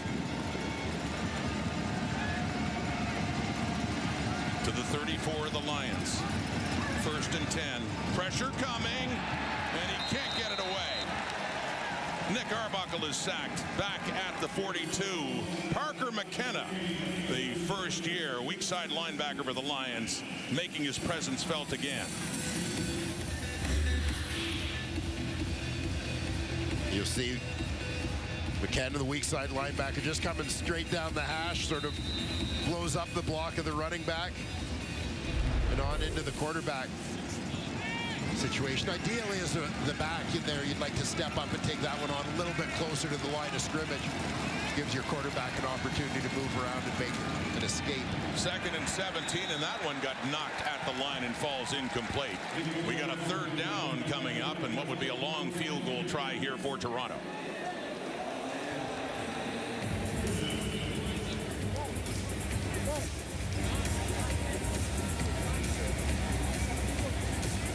And again, the interesting routine pre-kick for Brady Lidster, taking a knee to line that one up. A star at Windsor and the top kicker in Canadian University football last year. He's 3 for 3, and this one from 48 yards out. And that is through as well. What a great start for Brady Lidster from St. Thomas, Ontario. He's got the whole routine worked out now, doesn't he? 4 for 4. This was last week in Hamilton. Liram Hairelahu missed 2 field goals. One was a point after try, and the other one a field goal try from a yard shorter at 31 that would have won it on the last play. Now, he has had a tremendous career, one of the top kickers in the game, but really struggled last week. All week, he was on the non-football injury-related list in the injury report, and they brought in from Windsor Brady Lister, and look at that pre-kick routine for him. He's 4 for 4. He just had one from 48 yards. So BC football, and that one heads out of bounds, intended for Keon Hatcher, with another rookie, Louis-Philippe Gauthier, in on the coverage. And I mean, interesting to watch the Toronto Argonauts. Obviously, they know they've had some struggles in the kicking game in the early portion of this season, but to kind of see the reaction of the rest of the team to the success that Brady Lister has had today, you know, they're feeling a little bit of a lift. And so he's enjoying this first game. By the way, and the BC offensive line, Brandon Yates, injured before but is back in there. And that's intended for McInnes on the 2nd and 10. And no, they're 2 and out this time around. They'll have to give it up, and they're down again, 17 points, 26-9. The 5th 2 and out for that Lions offense in this game. And Bryce is 14 of 25 for 163. I'll mention Brandon Yates in there at offensive line. Struggling, though, like to be able to put weight on his injured legs. Pressure there on the punt by Meyer of 43. Janarian Grant takes it. And it's Xander Horvath who wrestles his down at the Argo 38. Back comes Nick Arp.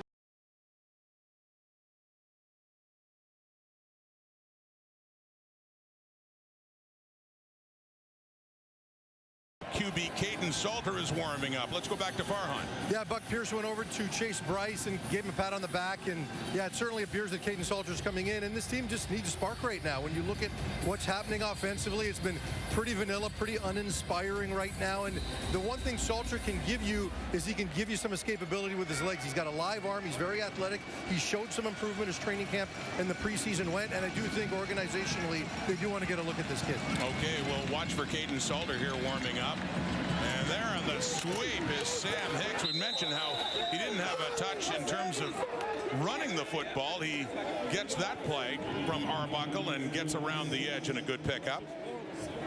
17 yards. It's actually a pass, though, isn't it? Little shovel to Sam Hicks. An extension of the run game, certainly. Yeah. Goes down in the books as a pass. Yeah. Whatever column you put it in, nice chunky yards there and a first down for the Toronto Argonauts.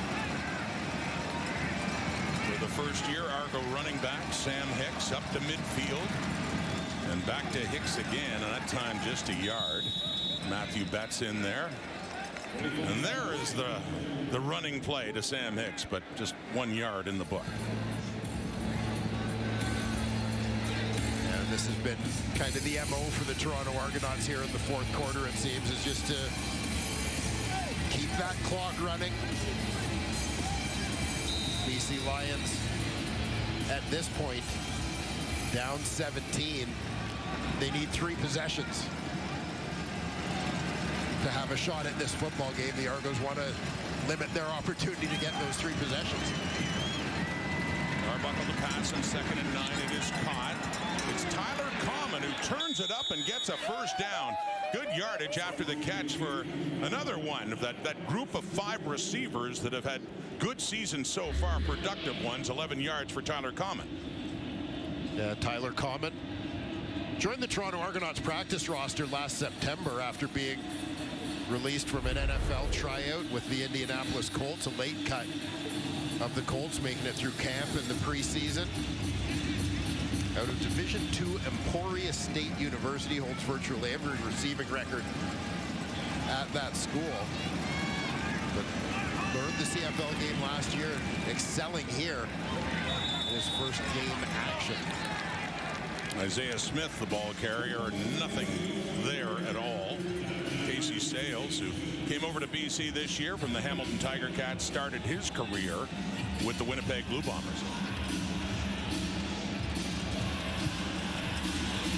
Casey Sales, a great addition. The interior of that defensive line, you mentioned Dwayne Hendricks had been with the BC Lions. He moves on as Casey Sales became available. Trying to get someone to complement Matthew Betts coming off the outside. 2nd and 12, and it's the fullback Jack Cassar, most notably on special teams. Cassar with a rare touch, and after the catch he works it down to the 35, but there's still a couple of yards shy of a first down. I love seeing Jack Cassar. Of course you do. Not just because he's a fullback, but because he is a first-year fullback, a guy, a great special teamer, as you mentioned. We're going to look here at the routine of Brady Lidster, but Cassar, a guy who's been a linebacker, just made the move to fullback this season, so really his first opportunity to touch the rock in the Canadian Football League. Had been a linebacker out of Carleton several years in the league. You saw that pre-kick routine for Lidster. It's been working. And no, that time it hits his right upright. So hits that dead ball. So his first miss in the CFL after starting 4 for 4. Just a couple of inches shy, still 26-9. Strength, skill, and stamina. It's going to take it all to win it all. On a new season of The Amazing Race Canada. All new Tuesdays on CTV. You can stream next day on Crave. Back in Vancouver, first game back at BC Place this season for the Lions, but they need a spark on offense. Looking to get it now. That is Caden Salter in at quarterback for his first taste of CFL action. And throwing right away, and it's complete too. Just over midfield, and the first catch there for Justin McInnes. Or his second one, excuse me, but the other one was a short one, and he had hardly been involved in the offense so far. So right away. Cross midfield, they work tempo. Salter, deep ball, just over the top of Jermaine Jackson. Caden Salter quickly collecting his first CFL completion, hitting Justin McInnes across the middle. Might have had a completion on the second one had it been McInnes's big frame he was throwing to down that left sideline. In his first year out of Colorado, Caden Salter, heard Farhan talk about him, the athleticism. He can take off and run as well if things break down in the pocket. Things were stalling with Chase Bryce in his first CFL start, so they're going to see what he can do here with Salter. Throwing again and caught. Good hands hanging on as McInnes, who took a shot after the ball arrived. But Lions are quickly on the move here in another first down and 15 yards. McInnes, inside receiver on the play.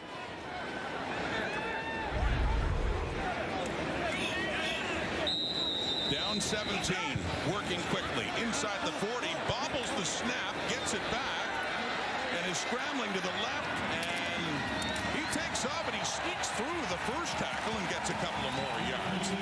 Just a look there of the running ability of Caden Salter.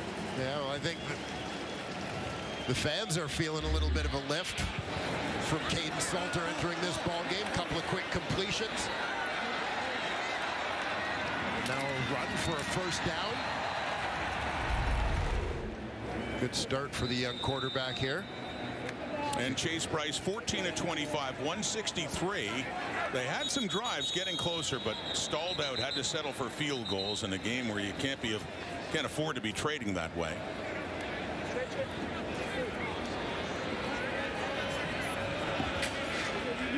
Bryce got the start. He played most of the game last week in Edmonton, minus the first two plays. He was on the second play on offense for BC when Nathan Rourke got hurt. But knew all week he would be the starter coming into this game. Well, now with the ball in Caden Salter's hands, he finds himself in the same situation. They've moved the football into a position to score. Let's now see if, with Salter at the helm, if they're able to finish. Timer, please reset the clock to 4 minutes, 15 seconds. 4:15. They had initially moved the sticks as if it's a first down, but it turns out it is short on the Salter run by just a few inches. But you're right, they're in touchdown territory now. They're down 17 points. and he did not get there. That was a second down in inches, but Salter trying to run it in. There's a lot of pressure. Jonathan Kongbo in there along with Ralph Hawley.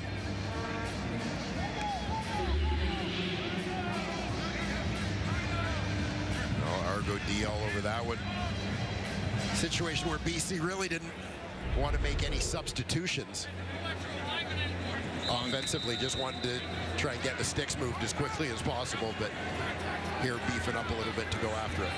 3rd and inches, and this time Salter jumps. He didn't need much, and it looks like he would have enough with that lunge to pick up the BC first down. 3.5 minutes to go. 17 points down, 3 scores. Got to work fast. They still don't have a touchdown in this game, and they need one now as Buck Pierce calls a timeout with 3:15 to go. We should mention in the BC Lions quarterback picture, they also signed timeout. CFL BC. veteran Tyree Adams. Timer, please reset the clock. Spent the first few years of his CFL career with the Ottawa Red Blacks. Brought Tyree Adams in this week. The signing I quite like. I've always sort of believed in the potential of Tyree Adams in this league, but just his opportunity largely limited by injuries to this point. There he is. Remember talking to Lapo about him. Paul Lapalisse had, I believe, scouted him or was following him at Western Carolina. That's going back into, I think, the days when Lapo was with Winnipeg. And he ends up in Ottawa. And, you know, twist of fate, he got a start. And when so many quarterbacks went down in 2023, and he won it against Edmonton, but he suffered an ACL injury, and his season was over right after a CFL win. This is his 7th play of the drive with Caden Salter at quarterback. Under pressure, gets rid of it. It's nearly intercepted. Coming in, Deshaun Amos on Kieran Poisson, and Amos nearly had the pick to snuff out the drive. Yeah, Salter standing in as long as he could. He knows he's got unblocked pressure coming from the backside. Watch Derek Sluka in full sprint mode here, bearing down on the quarterback. Gets the ball out in time, but really not the throw he wanted. 3-minute warning. Made under duress. The 3-minute warning is given. The Lions need 2 touchdowns and a field goal. You got a lot of work to do in 3 minutes' time. We'll be back. It's been quite a week in the CFL. It wraps up tomorrow in Montreal. Ticats Alouettes. Trey Ford coming off his first win as a starter for Hamilton against Davis Alexander, the CFL's leading passer. Only 1 loss as a starter. That one coming in Edmonton earlier in the season. But for Chase Bryce, his first CFL start. Over now, late in this game, Caden Salter is at quarterback. And 3 minutes to go. They're inside the 30 for the Argos. They got to find the end zone. And a high throw off the fingertips and falls into the secondary. Again, fortunate for the Lions that it wasn't intercepted. Yeah, Salter certainly wanting that throw back, recognizing he had a receiver there, but that one just got away from him. So it's going to be the field goal unit coming on for the BC Lions. Well, as said, the Lions need 2 touchdowns and a field goal. So this has kind of been the story of this game, though, where they get down into scoring position and have to settle 4 threes. And a busier night for Sean White as the veteran Lions kicker punches that through. So a 4th field goal for White. 12 on the board, but still 14 points down with just under 3 minutes to go.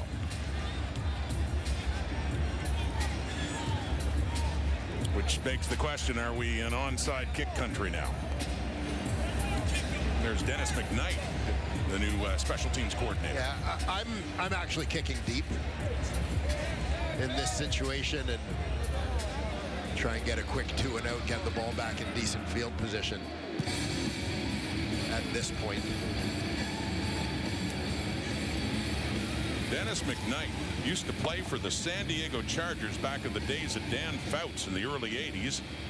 He's coached in the CFL, a few spots, most recently with the Hamilton Tiger Cats last year. His counterpart is Mickey Donovan, special teams coordinator for the Argos.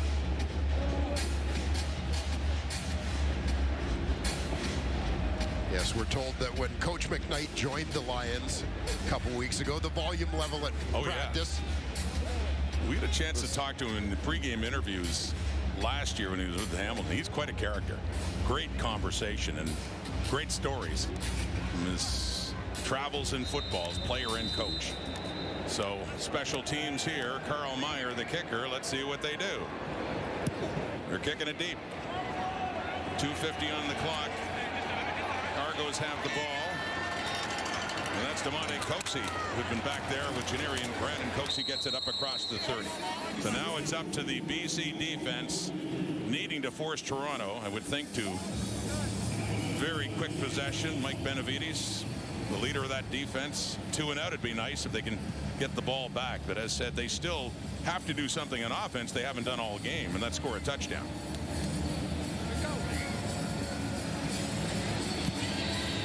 We've seen Toronto for much of this second half lean on their run game a little bit more, and I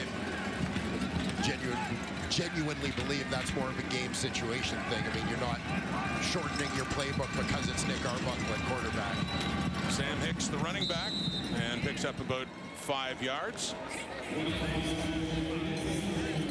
Yeah.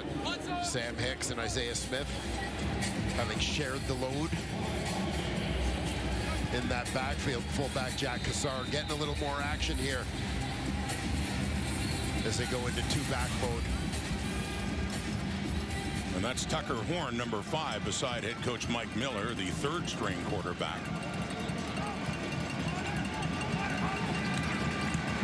Back to the ground, flags come out.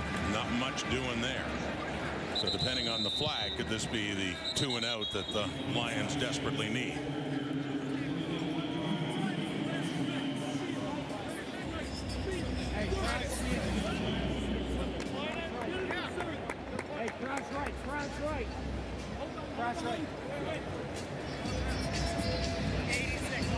Offside, Toronto, number 86. Penalties decline, 3rd down. So the Lions will get the ball back. 2:13 on the clock. The stand they needed. But Caden Salter, who just had his first reps as a CFL quarterback, will be coming back on with a very big task for that Lions offense. Jaden Williams, the lone returner back. And James Burnip, his 2nd game with the Argos, standing at his 20 to get this one away. The Argos head into a bye next week, and then they get home sweet home, and they'll be at BMO Field to host the Calgary Stampeders in the 1st week of August. Wanted to get there with a win. 57-yard punt. Here's Jaden Williams. And he is hit hard. That's Sebastian Parcelidis over to Wilfred Laurier, and that special teams tackle, one of the Argo rookies there on Williams. And Parcelidis, late-round pick out of Wilfred Laurier, fullback, making his presence felt here on special teams.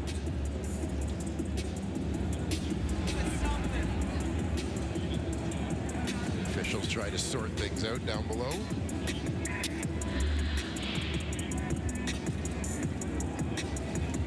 Get another look at Parcelidis. When a rookie on special teams gets a chance, you want to make the most of it, right? Absolutely.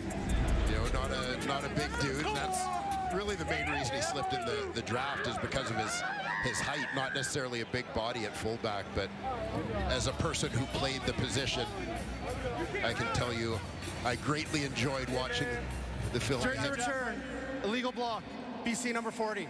It's 10-yard penalty, 1st down. Anyway, enjoyed watching Parcelidis knock people around as a blocker in his college highlight film. Got him not only drafted, but, you know, around the league. Only a small percentage of the draft picks end up getting a chance to play in their first year, and he gets a moment right there here in Vancouver, and a penalty on Thibaut Debaye pushes them deeper for Salter. Under pressure, steps up, they've got him. Caden Salter down, and look who it is again. His 2nd sack of the game.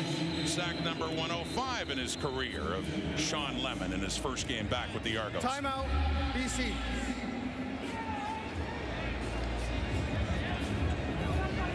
Lemon coming from the top of your screen. Recognizes what's happening as the quarterback tries to step up. Redirects.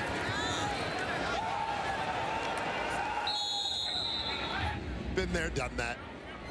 Well, this Lions offensive line has been under siege today, losing the right tackle Josh Donovan. Brandon Yates got hurt but came back into the game. Number 59, the left guard, and a lot of pressure on the quarterbacks. In BC, a four-man rush. Salter quickly gets rid of it, and it's Nick Senecal targeted there and just couldn't hang on, and no doubt wanted to catch the ball and turn things up, but it goes incomplete. It's third down. And with the field position, no choice but to punt for the BC Lions here with 1:35 to go. That's the 6th 2-and-out for the Lions on this night against Toronto.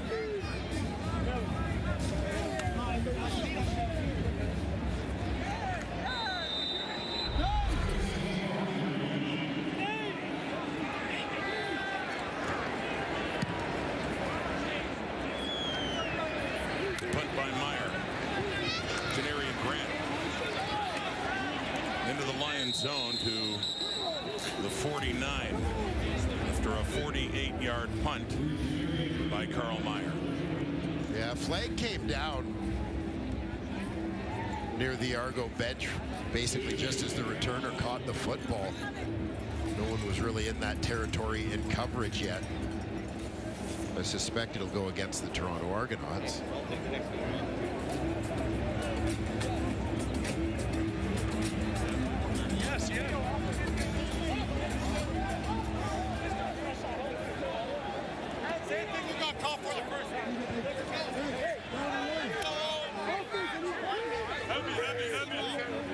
Illegal substitution, Toronto, number 83. It's a 10-yard penalty, and we'll repeat third down. So that's David Unger, who had been back there with Janarian Grant as a returner. So they're to repeat the third down and have the Lions punt it again. Or would they go now? Yeah, the offense is on. They're going to go for it at 3rd and 1. Yeah, and you know, must admit, with this much time left, needing 2 touchdowns. Yeah. Wondering why they weren't going for it even then. But yeah, 3rd and 1, definitely. So that penalty does make a difference. They're 1 for 2 in third down gambles, and that's Salter, and pushes his way across the 20. So sticks do move, but the clock's the enemy, and it's counting. It's 122 right now, but 26-12 is the Argos getting closer to improving their record to 3-4, and this has been a difficult start for Buck Pierce. Now, it was a rough one at the beginning of his first season last year, and then they really turned it on. We're talking about how well they played here at BC Place down the stretch. Ended up with 2nd place and hosting Calgary West Semi, and moved on and nearly beat Saskatchewan to advance to the Grey Cup. So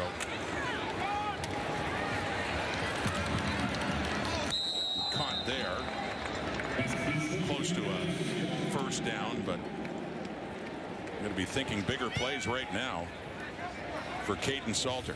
And you're recognizing the situation from a defensive perspective. The Argos just going 4-man rush, trying to blanket receivers in coverage, making sure that they don't give up any big chunks of yardage here. The distance that BC has to go and how little time they have to do it. The Argos are content to allow them to make some plays underneath, but just won't give up the big one. And didn't even give up that underneath yardage too, as we're down to another 3rd and 1. And BC Lions are just running out of time. Still in their own zone at their 29. Throwing on this 3rd and 1. It's caught. It's a first down to McInnes up at the 34, but 50 seconds only. And the Argos still comfortably in front. The Argos will head into a bye, and given the injuries, a few of them, notably quarterback Chad Kelly, I'm sure they could use the break before they go back to BMO. And that one's a bit too far for Nick Senecal again. 44 seconds miracles can happen, but this sure looks like an Argonaut victory now for Mike Miller to improve 2, 3, and 4. And big for them, too, because Hamilton is playing tomorrow night in Montreal. And the Alouettes on top of the division at 5-1. And for the Lions, it's tough, especially with Calgary winning in Winnipeg last night. BC 0-3 start, split a pair with Edmonton, and looking at a 1-5 start to the season.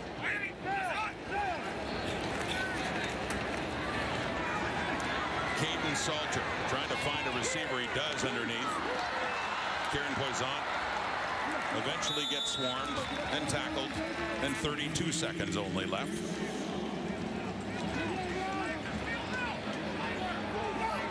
Opportunity here in terms of learning and teaching moment for Buck Pierce and Caden Salter, just in terms of managing the clock, running a hurry-up offense. Value from this. Caught in behind by Hatcher up near midfield, but only 25 seconds left. Not to make excuses for either of these teams, but these are the two hardest hit by the schedule, with the World Cup occupying their stadiums. Long stretches on the road, and Nathan Rourke hurt in Edmonton last week. Every team deals with injury issues, of course. This for BC. Losing Rourke and losing a tackle. The Argos have lost players. The injury, Jonathan Kongbo, the latest getting attention now, down on a knee. But as said, the Argos could certainly relate to the Lions. Happy to finally get home, although they're not getting the result they would have counted on. But the Argos too, after that time, and finally get to go home for their next game. And not a bad debut for that young man, Brady Litster, his CFL debut, standing in for Liram Hairolau. And there's James Burnup, who just arrived last week after an injury to John Haggerty. So new punter and holder and a new kicker. And they did pretty well tonight, 4 for 5, and a good night to start things there for Litster. No doubt about that. Brady Litster out of the University of Windsor.